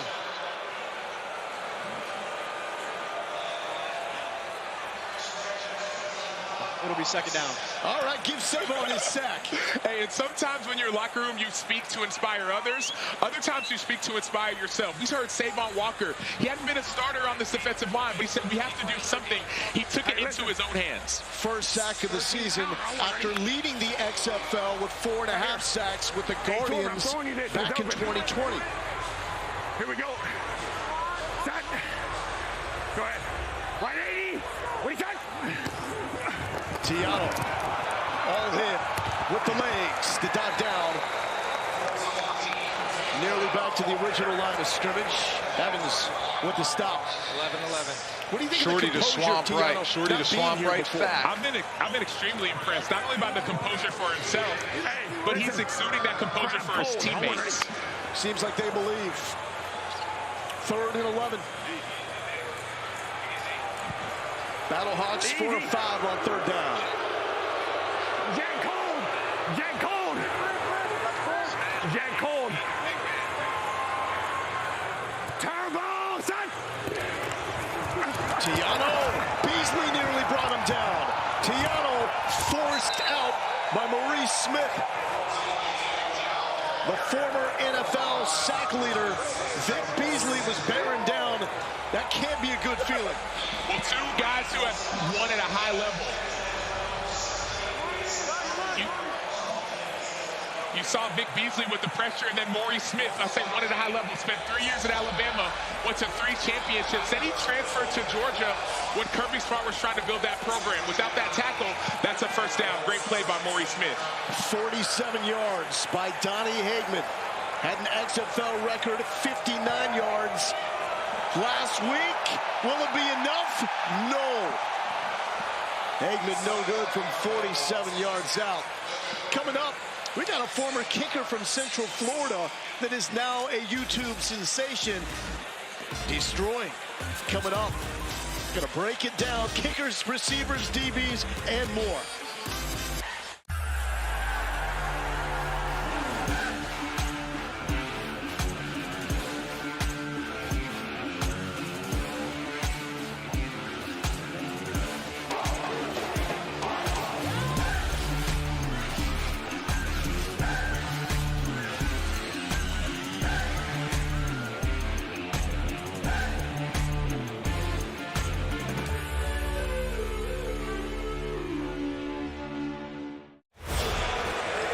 Welcome back to St. Louis. Logan Lindo, Sam Macho, and Destroying. Yes, sir. Hey, D, get everybody fired up right now. Hey, man, they done messed up giving me the ESPN mic, man. Hey, let's do this. Be you on this drive. I don't think I got to tell you to do that. That's just what you do. Man, it's so loud in the stadium, it's hard to even hear you guys talking to me right now. The fans are going nuts, man. Oh, let's see it. Sorry, like watching the one-on-ones like we did in this building last night. 1st and 10 for Jalen McClendon. Oh, we had a jump. No flat. Burt with the carry. And come on, D, we're not trying to see the run game, right? It looked like they jumped a little bit early there, but, you know, the ref might not have seen it. You know, I got a good view from the sideline right here. So what are you looking for from your vantage point? I'm sorry, say that again? What are you looking for? You know, I like exciting plays, man. I want him to throw the ball to Martavius on the edge. Throw it out to him. Let him make a play. D, you spend so much time doing the one-on-ones. You see receivers line up. Is there any kind of route that you want to see from Martavius? Man, it is so loud. I'm sorry, guys. I'm hearing a lot of crowd noise right now. Back to Bird on the ground. A good cut up the middle to the 50. Good run. Good run. Where the Battlehawks defense at on that? I don't know where the Battlehawks defense was at on that one. That ball was just bouncing around like nobody was around him. Shifty guy. Very shifty. Destroying's FBS experience. Was a kicker and receiver at Central Florida. And now does his thing with 5 million plus subscribers on YouTube. Flag on the play. Flag. What we got? Ball start. Who you got? Ball start. 64? Yes, you're good. Ball 64 with that? on the offense. I'm telling you, this crowd noise is throwing everybody off. Offense. I can hardly hear 5-yard y'all. penalty. These Still first receivers down. can hardly hear their quarterback. St. Louis Stadium goes crazy, man. How'd they show up last night, D? I'm sorry? How was the crowd for you last night? It was insane. The whole city popped out, man. We had people lined up for hours just waiting to get inside the dome, man. Once we started, everybody who was in here was amazing. Amazing. St. Louis does it well. Always. 1st and 15. Another handoff. Oh, nearly fumbled the handoff. Hey, he is toting a rock. 15 is toting today. Hey, should have seen him last week, D. Had a hurdle for a touchdown. Oh, man. He's a big body, too. I can see him from over here. He's pretty big. Pretty big. So you ain't trying to bring him down in the open field? Nah, I'm good on that. It's a business decision, man. Hey, break down Bryant's route for us right here. Talk us through it. I want Martavius. Another handoff. Come on now. Come on now. Okay, Battlehawks. I'm telling you, throw to Martavius. He's an experienced receiver. And you know me, I'm a little wide receiver biased. You know, during my ones, I root for the receiver, so I'm trying to see some big plays.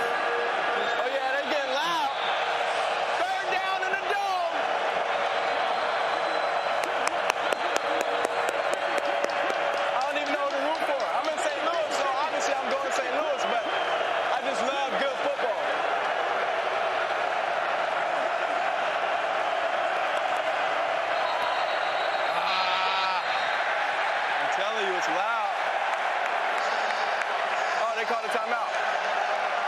of the second half. Vegas timeout.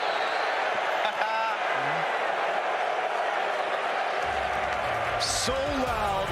D can't hear from the sidelines. Vegas can't hear the play calls. We're taking a timeout. We'll be right back. The dome is absolutely rocking here in St. Louis. Vegas with an 11-8 lead over the Battlehawks. 7:26 left to go in the third quarter. Lower Galindo, Sam Acho. And we got D Stronger on the sideline. Yes, sir. Big third down right here. All the stars are out in St. Louis. 3rd and 6 for Jalen McClendon.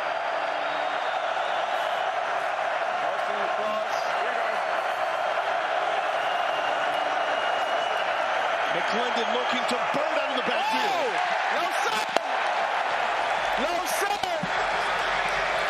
Hey, man, the crowd's rocking out here today, man. I need to see a Battlehawks touchdown, though. The place explodes anytime they score. That was close. We're going to bring out the punting unit. Matt Carasosa, my boy. We trained together in AZ a couple times. We got a big boot. Atkins, D, you've had some success in the kicking game as well. I love my kickers and punters and long snappers, man. We're part of a kick squad fraternity. We always room for each other.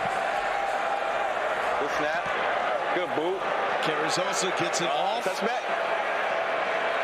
And that is into the end zone, so XFL rules that comes out to the 35-yard line.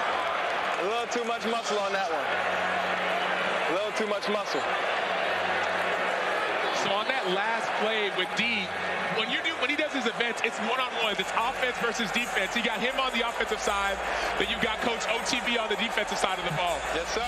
So did you like that as an offensive guy? What did you think about that last play, D? I don't know. I've been rooting for Martavis Bryant the whole time. They ain't throwing the ball.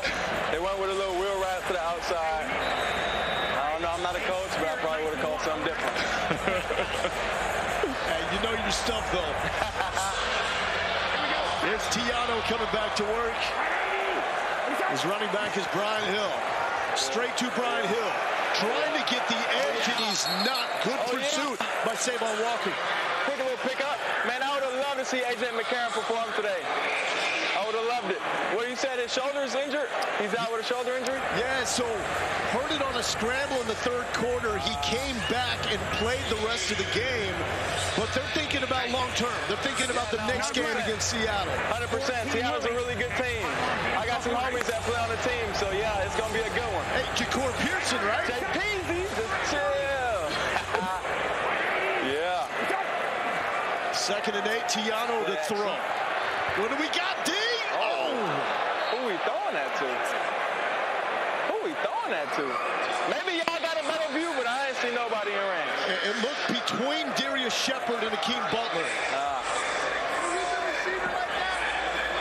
I went up to 88 earlier, and I was like, hey, bro, it looks like you're him. He's like, oh, you ain't heard yet? Big body receiver. He really looks like him.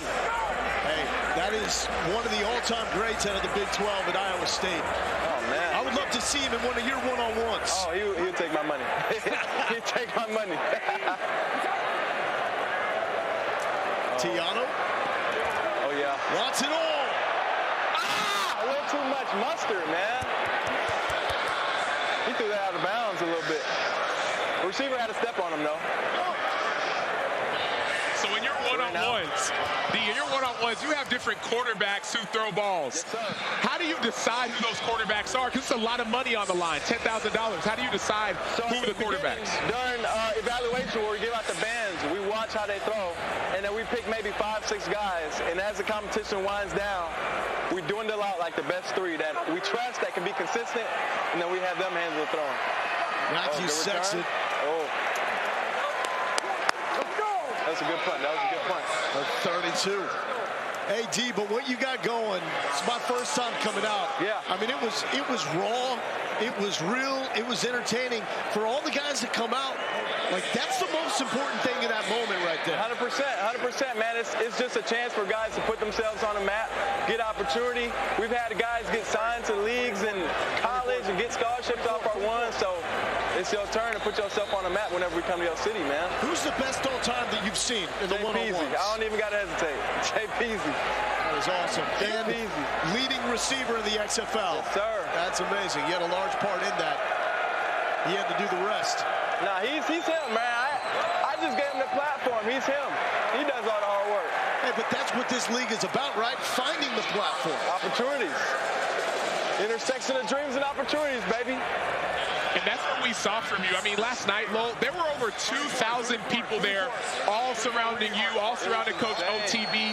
And all they wanted was that chance. There's a Michigan Wolverines recruit, a receiver there. It was insane. There were so many people, not as many DBs. Nobody wants to get cooked. But there was a ton of receivers. But we ended up being good, man. We had 75 on each side to compete. So let's go.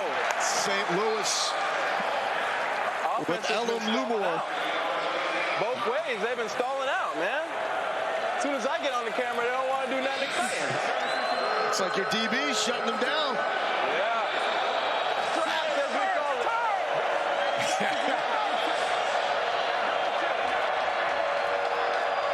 Oh, it's loud in here. It's loud in here, baby.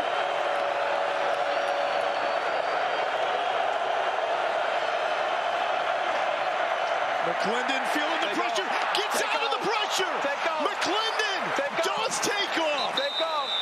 Runs over a coach on the sideline, but he took that like a champ. Hey, McClendon's brought new life to this Vegas team, huh? He has. He's brought new life and new energy, and he's brought this extra ability to run the ball. We've seen the last couple third downs. St. Louis has brought pressure. We saw a sack the last player, at least a play that was negative. This time, McClendon finds the open hole in the B-gap and runs for an 18-yard gain. Big dual threat guy, man. He got legs and an arm. He can make it all happen. D, I thought they had him there. I know. I thought so, too, but hey, you can never count him out. He big body, too. He like, what, 6'5"? 6'5", 215. Yeah. Flag, what we got? Delay game. Oh. Offense, 5-yard penalty. Oh. Still first down. St. Louis crowd loves it. Hey, so D. Yes, sir. When guys show up for the one-on-ones, do you know, like right away, do you know who's taking that money? To be honest, no, man. It's unpredictable. There's talent on defense and on offense, and some guys may strap up one play. Some guys may get lucky, make a catch. It's unpredictable, man. It's any given Sunday, really, but whenever we host the ones. To the ground. Here's Smith. Smith staying up. Tough to get down. So, D, what I picked up last night is you're a punk if you run a slant or a hitch. Is that fair? Pretty much. In the first round, we don't like the slants and hitches, the little short routes. Want to see how good these guys could actually run routes, but low-key in the money round, that's the secret. You just got to get open as quick as possible and score. All goes when the cash is on the line. Yes, sir. Hey, but D, I'd love to know, how did this idea even come about to give all these players these opportunities? Man, so way back in the days when I met Coach OTB, we hosted one for PS5 with just some of the kids he was coaching and stuff like that. And I put it on YouTube and people loved it. So then we did a $1,000 tournament. People loved it. We did $2,000. People loved it. $5K, and now we're up to 10. Hopefully we start bigging in the pot, making it more money. $25K, $50K. Hopefully one day 100. And one day I want to do $1 million pot, man. That's going to bring the whole world out. Let's do it. Yeah. Big third down here. This going to Bryant here, D? I need one. I've been calling for him all game. Keep it on the ground, McClendon. Oh, he got that. He got that. He got that. The power run is going to be close. That. You got eyes on it, D? I'm right behind the spot right here. It looks like. I don't know. We're waiting. Oh, yeah, they gave it to him. They gave it to him. They gave it to him. So, D, looking back to your playing career and the way it ended, having to make the decision, play at Central Florida, and give up your YouTube channel? Yeah. Any regrets? Not at all, man. I wouldn't be here. I wouldn't be blessed with 5 million people that care about my content and that are inspired by my content, man. It was the best decision I could have made. And you can play a little. Exactly, I can. Hey, don't sleep on the leg now. Ooh, there go 15 again. Flag. That's Flag. Smith. On offense, 16, holding. Holding number 16. Correct. Holding number 16. offense. 10-yard penalty. Still first down. Bring him back. So, D, I know it's not quite as sexy, but what can we get going with the specialist? I'm sorry, say that again. The crowd was a little loud. Yeah, I know it's not as sexy, but the specialists, the kickers and punters, how can we incorporate them to the YouTube channel? Actually, a while ago, I had a kicking competition. I hosted in Arizona, $1,000 to the best kicker. So I might have to start hosting a little more kicking tournaments, man. And get out there and kick with them, too. Yeah, show them up. It's coming, it's coming. I'd keep my money if I got out there and kicked, though. There we go. Broken up. Travis Feeney, the Washington Husky. Good stop, let's go. The energy on the sidelines is turned right now. These boys need to rally back. I mean, they only down 3, which is nothing in the XFL. Hey, D, we're going to the end of the quarter, into the fourth quarter. Can't thank you enough for inviting Sam and I out to watch the one-on-ones and have your presence on this broadcast. That's Destroy. Follow and subscribe on YouTube. Fourth quarter coming up.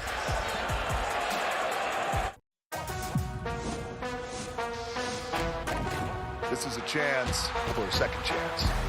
Rediscovered, revitalized, reborn.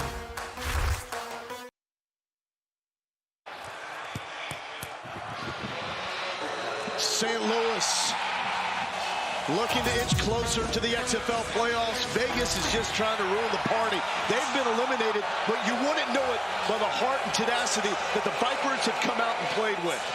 But this house, this belongs to the Battlehawks.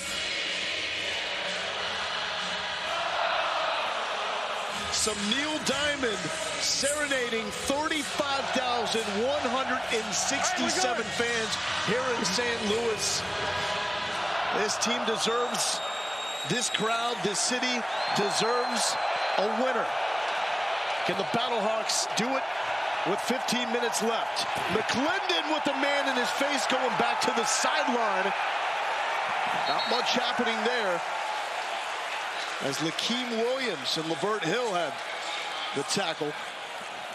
Third crowd over 35,000 strong for the Battlehawks this season. And we saw their first home game, we saw 38,000, then 35 and 35. St. Louis has been begging for a team for a winner. They got the Cardinals winning. They got the Blues. But then you saw the Rams left. And years back, the St. Louis Cardinals, the football team left to Arizona.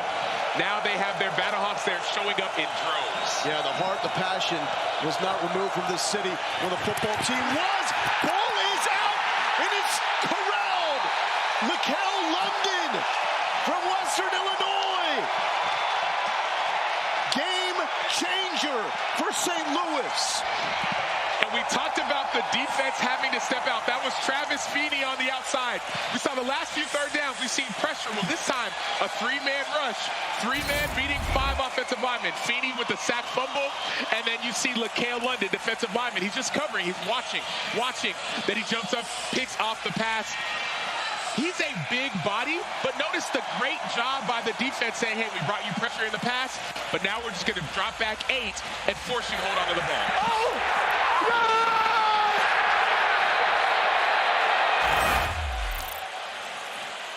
17th takeaway of the season. That is the most in the XFL. Good response with the thump by C.J. Avery. We got a lid popping off, rock'em sock'em style. And this is why they call football chess, not checkers. Donnie Abraham, defensive coordinator, all he has done for the last 2 quarters has brought pressure when it mattered on third down. This time he drops back 8, only brings 3. See that 1-pat, 2-pat by the quarterback, Jalen McClendon. And Feeney knows, even if it's a 3-man rush, I have to get to the quarterback. Took that first takeaway away from St. Louis with a challenge by Rod Woodson. Tiano, back foot. Darius Shepard, good burst there after the catch. Well, right at the marker. Moving forward, first down. Darius Shepard. Doing that for his pops.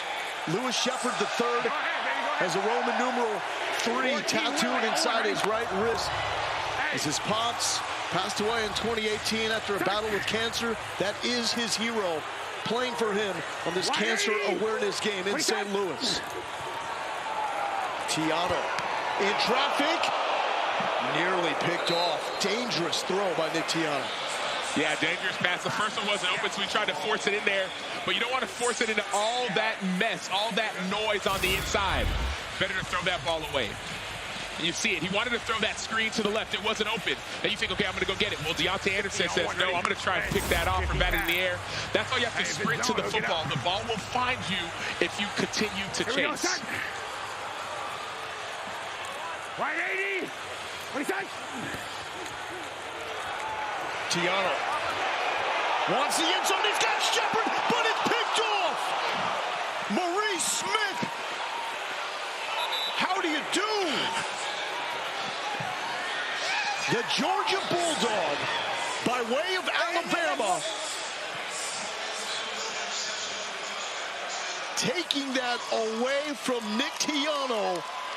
And Vipers, they got some bite today, Sam.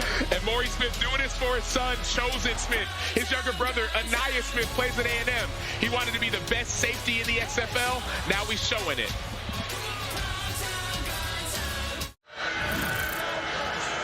Vegas leads 11-8 here in the fourth quarter, and a big interception by Maurice Smith, safety for Vegas. What was your read on that play? Good cover two. I saw number one go wide, number two up the seam. I knew I had to get wide, throw it straight to me. You're the energy king. You've brought energy to this defense. What is the key to maintaining that in the fourth quarter? Man, I'm an energy bunny. So I just run around energy. I give it to the offense, give it to the defense. They feeding off my energy. They tell me, so we gonna ball. Praise God. Thank you. Guys, I can confirm he is indeed an energy bunny. I've watched it on the sideline. Thank you, Taylor. Vegas trying to make that takeaway mean something. Burt, a handful of yards. Willie Harvey was trying to strip that one out. We asked Rod Woodson coming into this game, what's different? And he told us, we're locked in now as a team, especially defensively. They've allowed only 2 offensive touchdowns since the start of last game. In the last 2 weeks, things have changed. Rod Woodson has got this team more dialed in, taking some things away, but he's seeing improvement on the field. Back to the ground. And that's Burt. 3 yards brought down by Lucas Dennis. Woodson and the Vegas Vipers eliminated. Well, they're trying to cause some upheaval in the XFL North, which will come down to 3 teams: DC, Seattle, and St. Louis. 3rd and 1.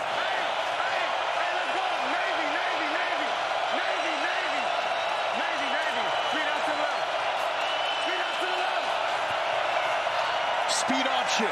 McClendon stuffed. Taniela Tupou with the stop. Willie Harvey there as well.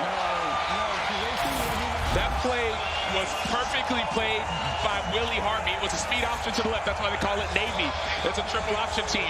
Willie Harvey, what he does is he feathers. He's on the line of scrimmage. You want to feather. You want to force that quarterback to wait, and allow everyone behind you to run. Great play. He feathered, and he so was able to get the pitch if the pitch were to happen. Keep in mind, Ben DeLuca is out. Not playing in this game. His replacement, Nate Madors, is out with a concussion as the punt is off. Jonathan Alexander, the other safety, also went to the locker room, as well as Mike Rose in the 3rd quarter. UFC 287 tonight from Miami. Alex Pereira defends his middleweight belt against Israel Adesanya in the main event. Jorge Masvidal also returns to the octagon against Gilbert Burns. Main card begins at 10 Eastern, 7 Pacific on pay-per-view, with the prelims at 8 Eastern, 5 Pacific on ESPN, ESPN Deportes, and ESPN Plus. It'll be interesting to see how does Tiano respond. And how does Bruce Gronkowski respond with that interception? Do you start running the ball more, or do you keep it up in the air? 2 picks thrown by Tiano. Going back to the ground game with Brian Hill. Here's Beck talking to his quarterback.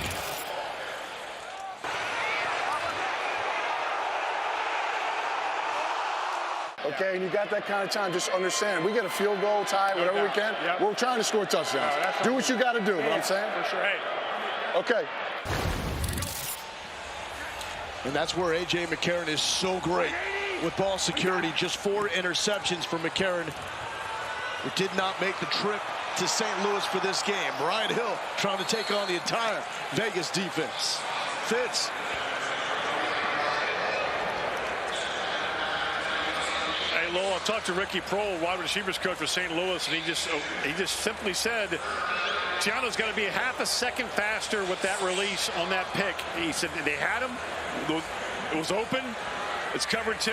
Half a second faster, that's a touchdown. Fitz, easier said than done, right? Like, that's the difference with the guy in McCarron that's been a star of the NFL. We said, hi, 180. What do you say? 3rd and 4. Tiano, pump fake. Nearly broken up, but secured by Brian Hill. Brian Hill coming into this game with 18 catches. The XFL leader from the running back spot. One thing that St. Louis does, they love getting their running backs involved in the passing game. You heard that stat, 18 catches for Brian Hill. That adds an extra security blanket for Tiano. He had pressure, he felt it, but immediately his eyes went to his running back, who caught the pass, and he's done that all season long. 180. What do you say? Back to the ground. Oh, big thud. C.J. Avery says, get some to Brian Hill. Well, C.J. Avery is a former safety. He moved to linebacker, and he is a hard hitter. We saw him great in coverage on that early first quarter pass breakup. Now he brings the thud and brings the thunder for his football team. How much is this St. Louis struggling without McCarron? How much of it is just the Vegas defense playing out of their mind? It's a little bit of both. The Vegas defense has a new identity, but we've seen some of his interceptions are caused by the quarterback. The under looking really good. The total 44.5. We have 19 combined points. Ball is out. Hill lost it. His 3rd fumble in 2 weeks. Vegas football. And you heard Nick Tiano. When that ball was being given, he said, ruling on the field is a fumble recovered by Vegas, first down. Because Pita Taumoepenu, he's playing it slow. And so when Pita's outside, you keep it, you go downhill. But look at Pita. Boom, he takes the running back, and that's why you have to keep it. Nick Tiano made the wrong decision in that case, and that's why that fumble was forced. 3rd lost fumble for Brian Hill over the past 2 weeks. 48 NFL games, uncharacteristic for him, but bounced back strong after those 2 against Houston. Is there enough time to respond? A lot of that will hinge on what Vegas does with this clearly drive. A fumble. We were just looking at the recovery. It's in a pile. You guys got Vegas with the ball. We're good with that, and we're staying. Perfect. Pita Taumoepenu started playing football in America his senior year of high school. Played for Kyle Whittingham's brother Kerry. Ended up starring for Whittingham at Utah. 29. Jalen McClendon trying to win back-to-back starts in the XFL. Going to the ground game. Rod Smith, nothing there. Fitz. Mike Rose, one of the best players for St. Louis linebacker, is in the locker room right now being looked at for a leg injury. So that's Mike Rose, Ben DeLuca, Nate Maters, Jonathan Alexander, all not available at this moment for St. Louis. Depth is being tested. Resolve being tested. If St. Louis drops this, it makes their playoff map a lot more difficult. McClendon, screen. Geronimo Allison, touchdown, untouched, 27 yards, a breakdown by the Battlehawks. What do you do when you know the defense is bringing pressure? You call a screen. Geronimo Allison, former Green Bay Packer, Detroit Lion, his first touchdown catch in the NFL was from Aaron Rodgers. Well, what happens here? We see a screen called by offensive coordinator Ray Sherman. We saw this similar play, a screen last week in the red zone. You bring pressure, all of a sudden tunnel screen leads you to a 27-yard touchdown for Geronimo Allison. Had such an electric start in 2018 for the Packers. 19 catches, 289 yards in the first 4 games, but had season-ending surgery after that and has not played in the NFL since. The conversion batted down, no good on the one-point attempt. 17-8 Vegas. Who are these guys, Sam Acho? It's a new Las Vegas Vipers team. We see Geronimo Allison with a touchdown. 9-point game. It's still a one-score game with the XFL rules.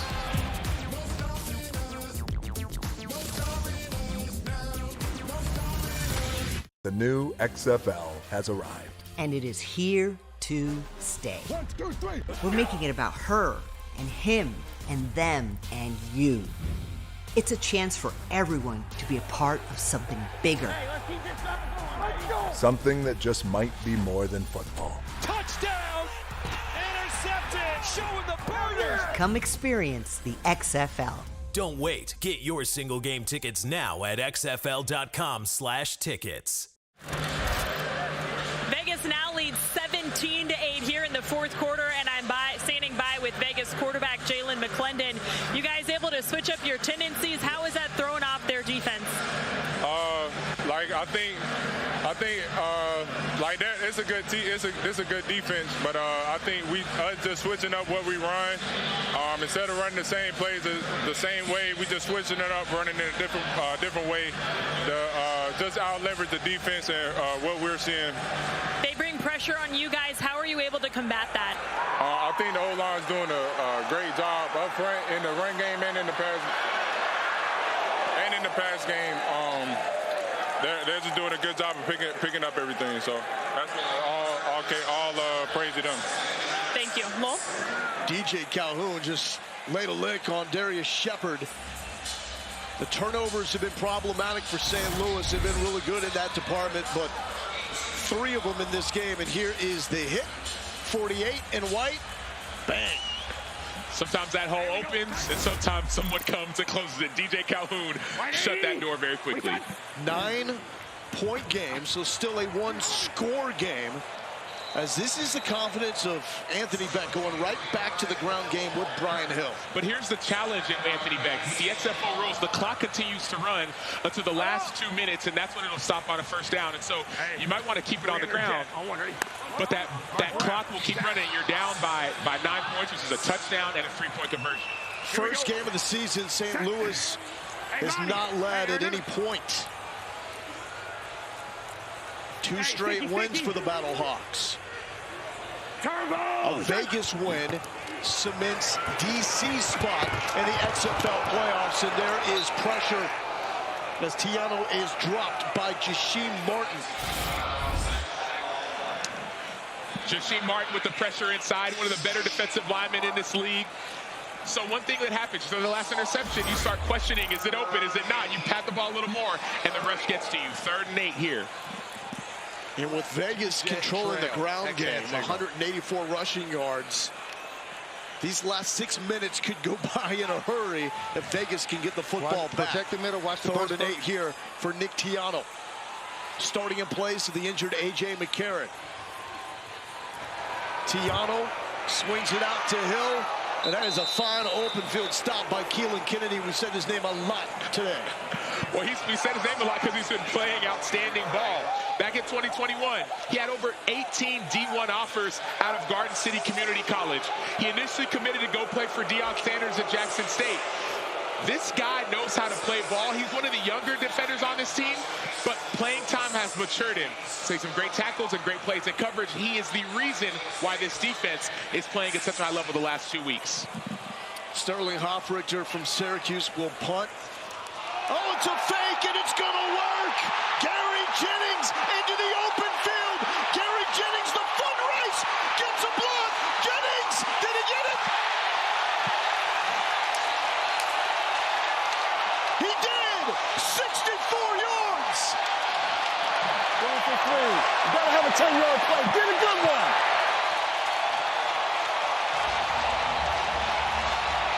We talk about fakes all the time in the XFL or NFL, whatever league. What happens is special teams coordinators say, man, they got 8 up. They're going after the block. Let's pass it to our receiver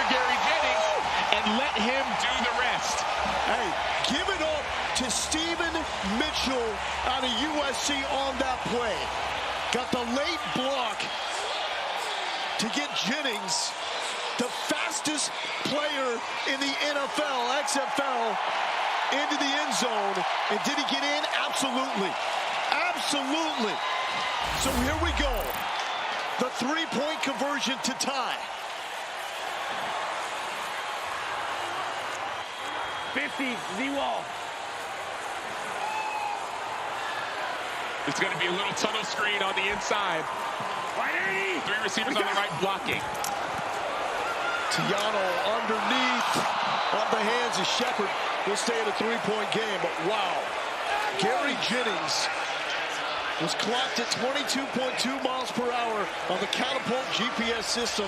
The fastest time in the XFL this season. I'd love to see the speed on this run.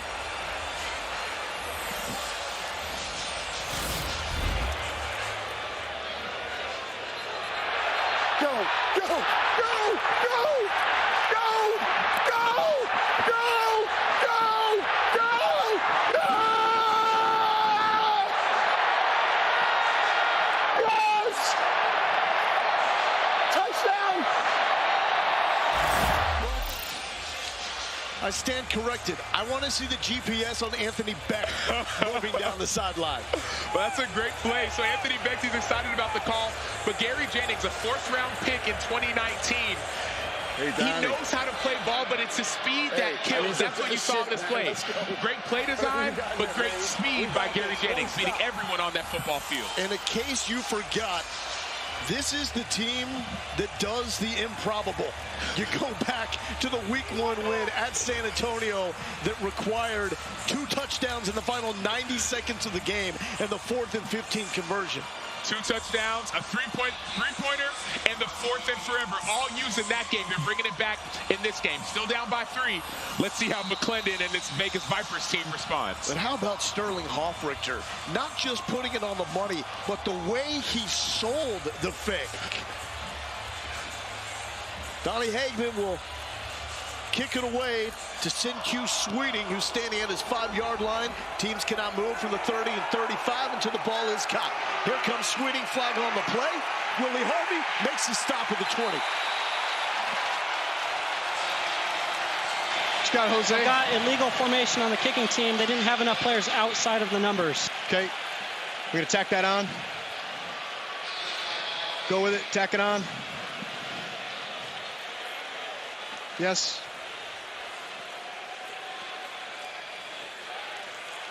The runners up here. 21, 26. 21 to the 26. 21.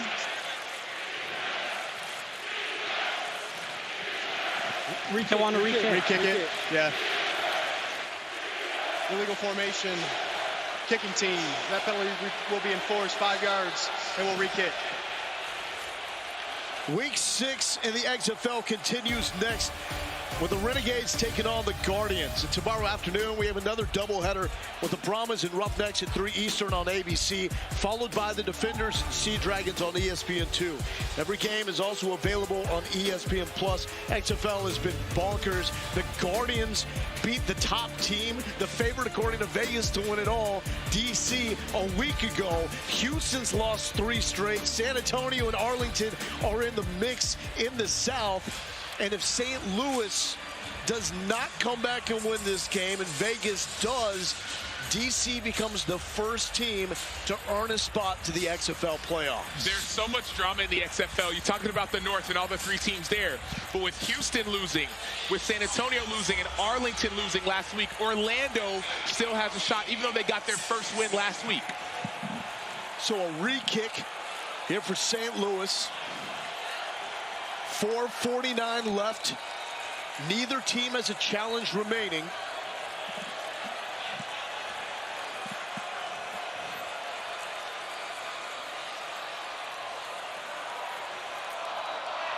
And the kick is off. Sweeting from the 12.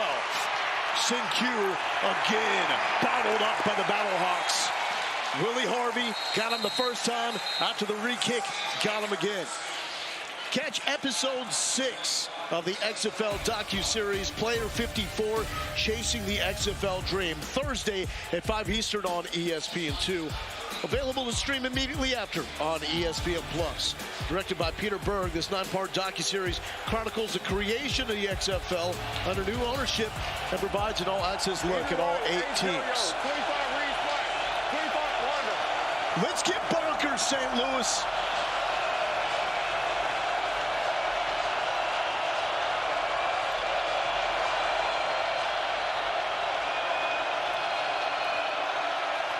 McClendon to throw. McClendon to Sean Price. A little slap.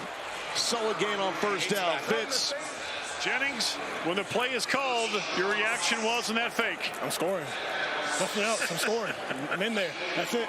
I make plays. That's what I do. Simple as that, Lowell. There it is. I love it. Appreciate it. Former 4th-round pick by the Seattle Seahawks. Has one NFL game in his career. Makes plays like that, especially on special teams. He'll get another shot. 2nd and 3. McClendon with the keep. Lakeem Williams there to make the stop. Lakeem is a wild man. The patience by Lakeem Williams on that play. That was a quarterback zone read. Well, they're not reading the outside guy. They're reading him in that scenario. And so, boom, he falls back, makes the tackle, critical 3rd down. Hey, just listen. Let it all soak in. 3rd and 3.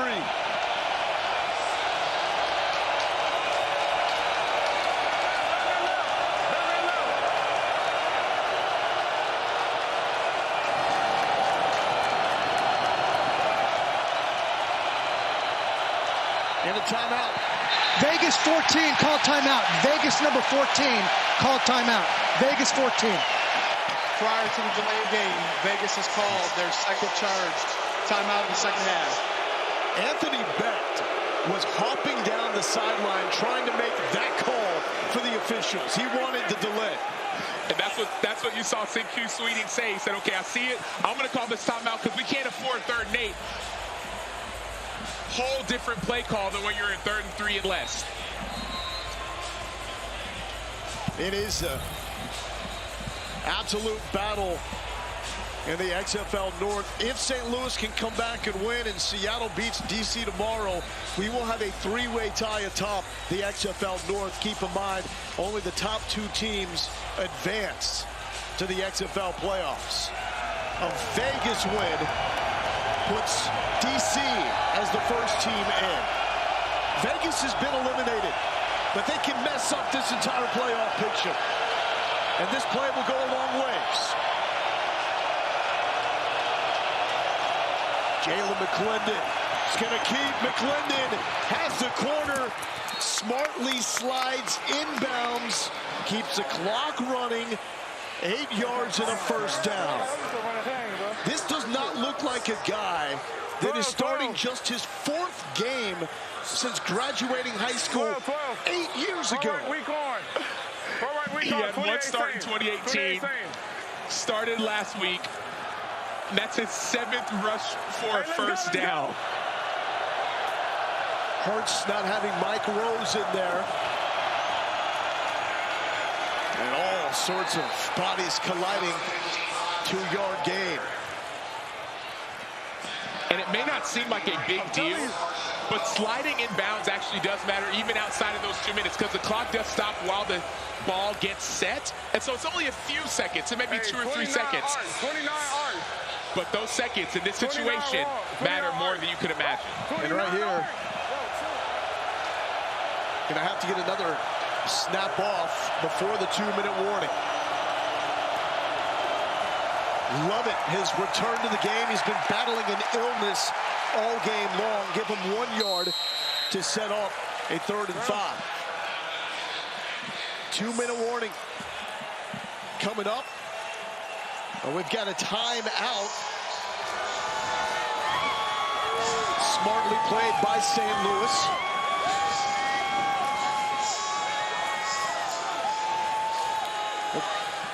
And we talked to Anthony Beck, what he takes so much pride in as a head coach, clock and game management. And it's all the little decisions that people don't think about, whether it's clock management, whether it's how do you manage your challenges, all the rules. He said if there's one thing I'm going to be on top of, it's going to be all those little details. I know that those details are often the things that help you win or lose games. I will not overlook them. Second meeting in 3 weeks. In the first matchup, St. Louis won by 23 points. The second largest win for any team in the XFL this season. Vegas struck first, and they have not looked back. But what we could look back on is leaving 6 points on the field. A missed field goal and the botched fake field goal before the half. Will that be a factor?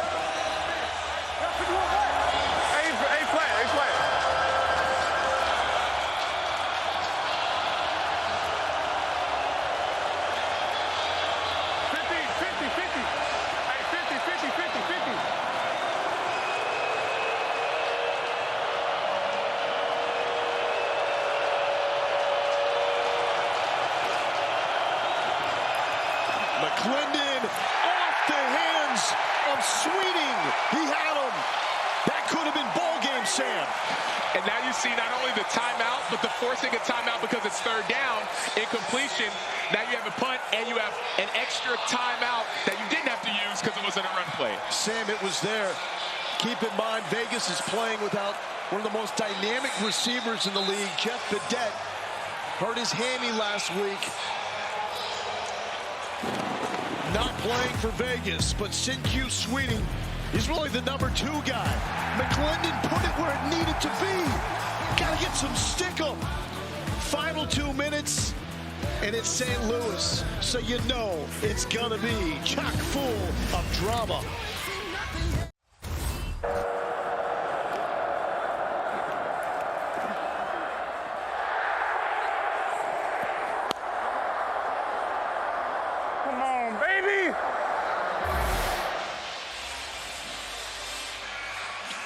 Rod Woodson now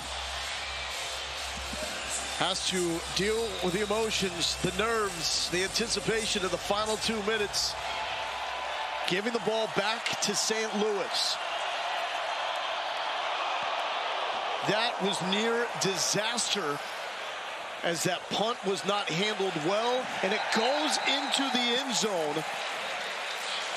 Coming out at the 35-yard line, Michael Carrizosa almost dropped that snap. Yeah, and he was good getting it off before it was blocked. But that 35-yard line is where the ball's going to come out when the ball goes to the end zone on a punt. It's a 40-yard line. We do have a flag. Let's check this out. Number 31. 31 left early. Yes, sir. And that's, I believe it's an illegal formation. Offside, illegal formation. We'll go illegal formation, left early. Jewel, gotcha. What number 31 you said? 31. An eligible player downfield on the kicking team, number 31. That penalty will be enforced at the end of the kick. It's first down. Wow, so coming out at the 35, then adding yardage as well, and whoa. I mean, Carrizosa is very fortunate to have been able to corral that football. That could have been the game there. Unfortunate that St. Louis wasn't bringing pressure because the ball was so tight. Therefore, for a return. Now, this is almost like getting a fourth down stop because it comes out at the 35. You add 5 more yards. Tiano takes over at the 40-yard line and gains 2 on first down. So it's now the college rules in the final 2 minutes. The clock will pause to move the chains, and it will stop on plays out of bounds and for incomplete passes. Tiano stepping in for A.J. McCarron. Another drop, this time by Brian Hill. And as a defense, you have to remember, you're defending 3 points. You're not defending the end zone in a situation like this.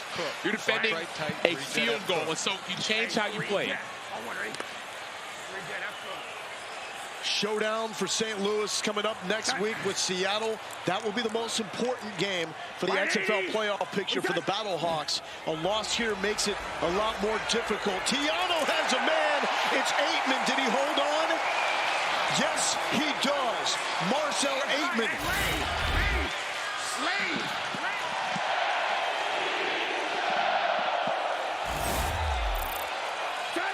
Tiano quick to the line. Here comes Beasley. Screen to Hill. Hill to the 40. Up and over inside the 35-yard line. That's how you come back strong after a costly fumble. Well, it's finding your ex-receiver, Marcel Aitman, going back to your other playmaker, and Brian Hill, not in the running game, but in the passing game. That's his 19th catch on the season. These are your security valves at critical times. 1 minute left. Nick Tiano back to Hill. Hill to the 25-yard line, still fighting before C.J. Avery brings him down. Here's Bruce Gradkowski, the OC. Trips right, Dusty pump, 3-jet Dusty pump. Trips right, 3-jet Dusty pump. And we've seen this before. That's that pump and go, try and get it to the end zone. False start left side. This one they probably hold on, come here. Yeah. Hold on. I got 13 on the outside flinching, all the way out there. Yeah, so either way, we'll go 13. They're going to see if... Yeah, check there. He's going to want 10 seconds, but they may have to use their timeout. Going to buy the timeout. Yeah, he's going to take it on that side. He wants timeout. Okay, we go 13, false start. False start, number 13. Offense, 5-yard penalty, still second down. St. Louis has called a timeout to avoid a 10-second subtraction. And you're going to see the false start here by Austin Prohl. And the timeout was called to avoid a 10-second runoff.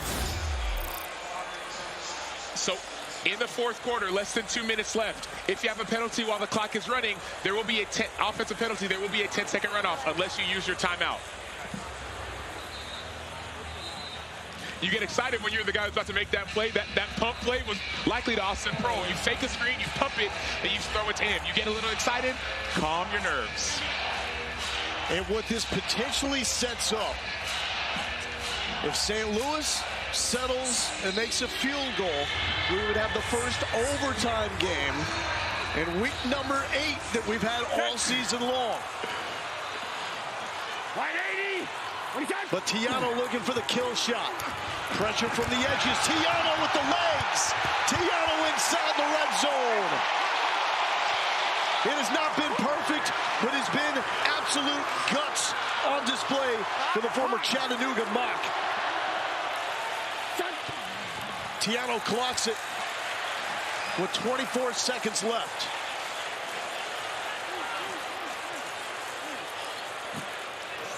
St. Louis has 1 timeout left.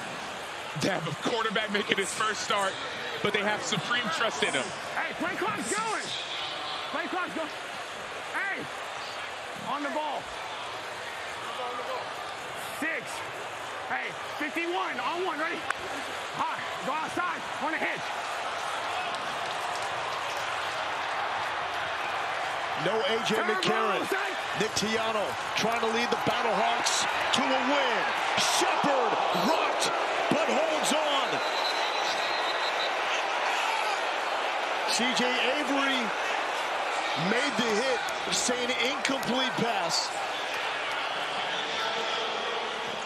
Down.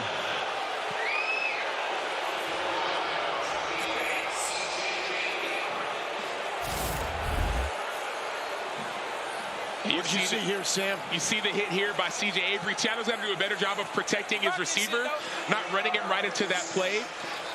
Darius Shepard has consistently been, not only for this team, but even in college, a model of consistency. I got a chance to talk with Trey Lance, who was a redshirt freshman when Darius Shepard was a senior receiver. So I'm looking at control. He gets hit immediately. He's going to the ground to make the catch. Ball comes loose, hits the ground. And then he's going to regain control after it hits the ground. So it's all during the process of the catch. That's an incomplete pass. We got 20 on the clock, so that's good. And we're going to be 3rd down. So timeout because he was injured? An incomplete pass. Yes. It's an incomplete injured pass. player. They get 10.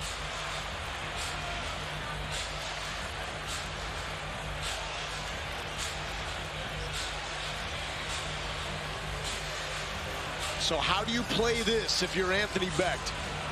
I trust my quarterback. I trust Nick Tiano. And I understand the fact that you have a field goal, but if you get a chance to end it, you end it. Eagle 40 lead. On one, ready? Lead me, baby. You're going right. That changes a lot here. It does. It cannot take a sack. On the ball. Donnie Hagman has to be ready to sprint out onto the field regardless. Okay. Hey. 3 jet. Hey, 3 jet. 3 jet. 3 jet. 3 jet. What is it? So if you don't get a first down here, or if you get sacked, the game is essentially over. Jet Cole. X-bench pump. Jet Cole. 3 jet. If you don't see it, you got to throw it away. I guess it's called their third and final charge time out of the half. This is a tense moment. Vegas, the team that's come out of nowhere to win 2 of the last 3 games. St. Louis, a team dealing with adversity, not just with A.J. McCarron being gone, but the defense without Ben DeLuca, Nate Maters, Jonathan Alexander, Mike Rose in this game as well. But they have a chance to move closer to a spot in the XFL playoffs with a win. And St. Louis has their field goal. They're in field goal range. We'll kick it, okay? Get it to the end zone. If it's open, if it's not, throw it away. There's Donnie Hagman, who had the game winner in week 2 against Seattle, a 44-yarder. He's also got a 59-yarder, but has missed a field goal attempt earlier in this game. A Vegas win since DC to the playoffs.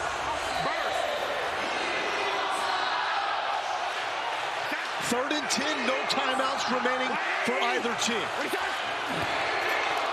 Nick Tiano, Aikman had it, dropped it. Broken up by Jamar Summers. He fucking pulled his jersey. That's fucking egregious. So now That's egregious. It comes down to the foot of Donnie Hagman. And this is the opportunity you would have had to challenge if you would not have used it early on out of emotion. That call could have been called if you would have challenged it. But unfortunately, you don't have it. Now it comes down to Donnie Hagman to see if he can tie the game. 34 yards for Donnie Hagman. He's missed from 47, has a game winner to his credit. The field goal is up, and it is good, and we are closing in on the XFL overtime shootout. We have 11 seconds to get there. More St. Louis magic, though. The way overtime will work, if we get there, 3 alternating tries from the 5, each are worth 2 points. It's like a shootout in World Cup soccer. That's exactly what it is. It's like a penalty shootout in soccer. It's not like you have this 10-minute half or quarter. Each team has a chance to get it. Luis Perez, the former Vegas quarterback, traded 2 weeks ago to Arlington. He was inactive last week. Should get the start for the Renegades coming up against the Orlando Guardians, who upset previously undefeated DC last week. That is coming up next. DC, still Vegas's favorite to win the title, followed by St. Louis and Seattle. The XFL North is bonkers. But this game came down to special teams. The fake punt, touchdown from Sterling Hoffrichter to Gary Jennings. And the field goal by Donnie Hagman, knotting it up at 17. Still have to kick it away to Sinque Sweeting. And that's straight into the end zone. And so this will also set up good field position for Vegas. And there may have been some strategy involved in that. Kick that in the end zone, put him at the 35-yard line. You know Sweeting is a potential threat as a kick returner. He scored one in 2021 in college.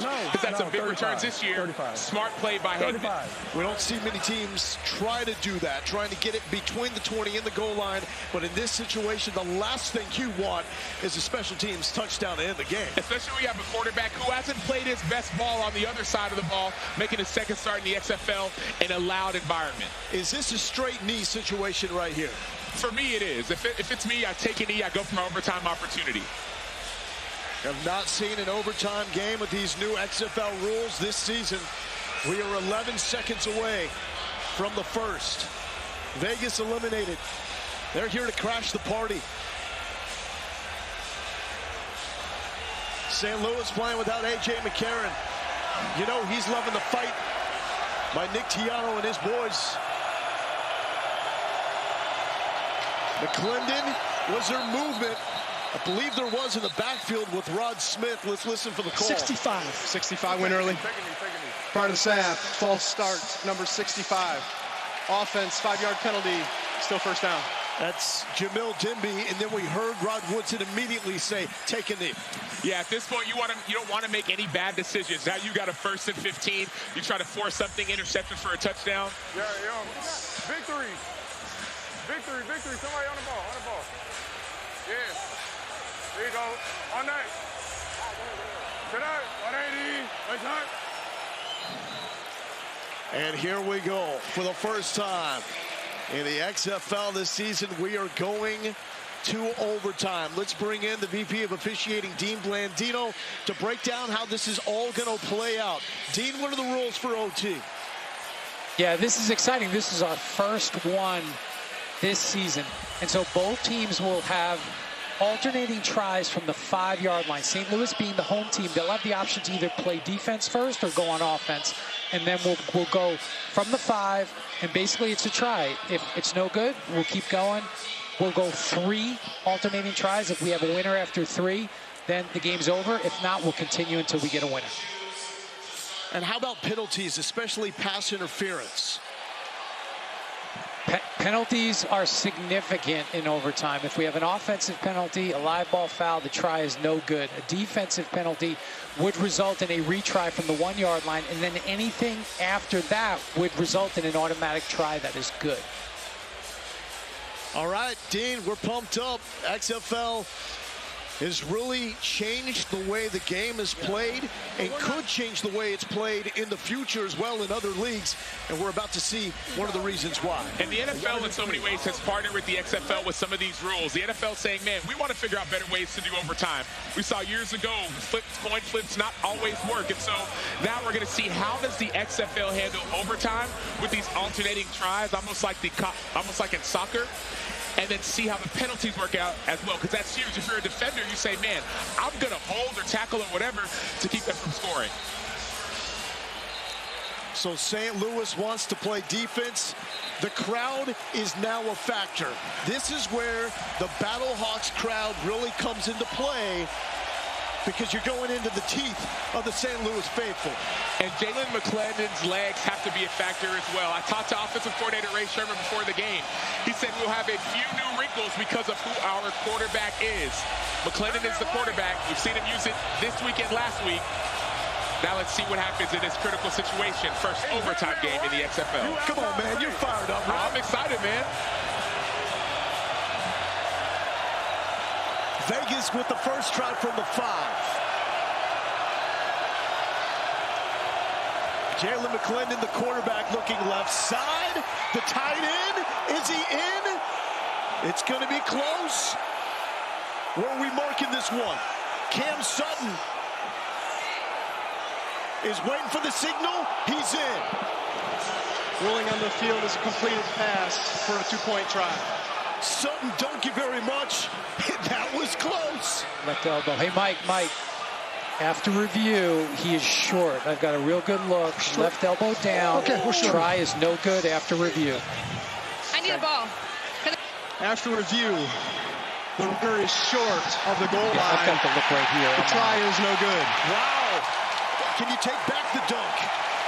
Well, so it's a smart play, running this inside, essentially like a screen play to a 6'7", 255-pound body. You think he can get through all those bodies, but that elbow keeps you just a yard short. You see Willie Harvey among the people who make that stop. Brandon Sebastian making his late brother Jordan proud with that stop on the goal line. So St. Louis now with a chance to respond. Beck is saying, everybody, turn the music on. Chill for our guys. I'm on one, ready? Hey, Jack, and you got the shallow. Look early. Flat, on a flat, 51. Set. King.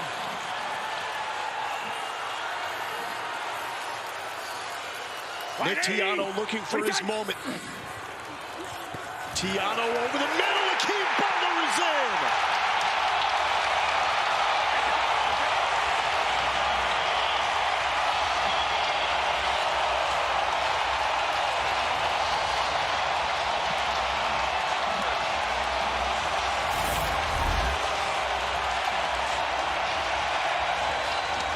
So hard play to defend. Great route by Akeem Butler. He switches over, beats CJ Avery inside.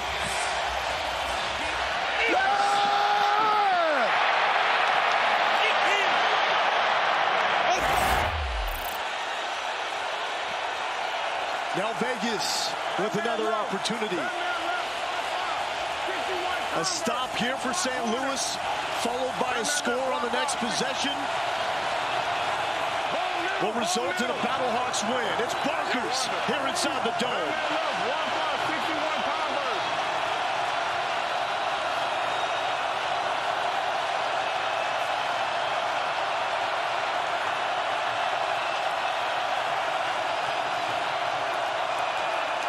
McClendon to Bryant, flag down. Bryant makes the catch. Let's wait for the call.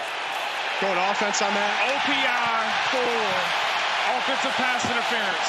Yeah, so we're going to go 10 yards there and replay the try. Absolutely. Because we tried. They made it, right? Try's not That's by good. rule. That's by rule. Pass interference, number 4. Offense by rule. The try is no good.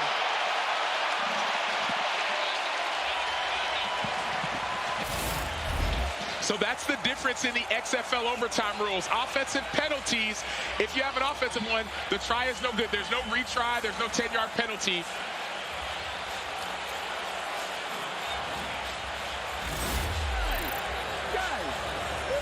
Come on, man. Wow. I know that. I'm talking about him over there. Come on. Give us a shot. Dean, what do we have there? So we had offensive pass interference on Vegas for the push-off, and it was clear, created separation. By rule, the try is no good. But then during the dead ball action, we had an unsportsmanlike conduct against Vegas' sideline, and so we'll enforce that half the distance, and now St. Louis will try. And if they make it, the game is over. It's about the details, Sam. And when Vegas struggles, it's because the lack of attention to the details. St. Louis for the win. You want pistol side? Yeah, here we go. Attack. 180. What do you say? Get in there. Hill for the win. St. Louis, go crazy.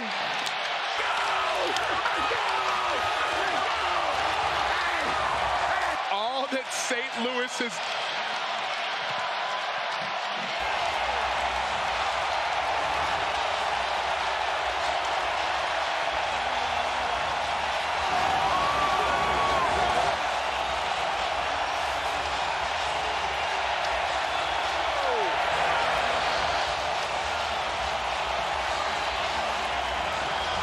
St. Louis has done this season has been finding ways to win. They do it again, this time in exciting fashion. Give it to your best player, Brian Hill, running back. Get it in the end zone. Fitz. Coach, how in the heck do you describe that one? You play 4 quarters and then some, right? Unbelievable job of just being resilient in this game. We really had nothing going on, and we needed players to make plays, and we got some. That fake punt, man, listen, me and T were talking about it, and he's like, listen, we may have it. We held off for the one time, and we decided, I was like, T, should we do it? He's like, let's roll with it, and it worked. It was awesome, man. Proud of these guys. I don't want to win games like that, but I do want to win games like that. Go celebrate. The second dramatic comeback this year by St. Louis. Did it in week 1, had out down 17-8 with 5 minutes left and getting it done with Brian Hill with the walk-off. Next up, it's Arlington and Orlando.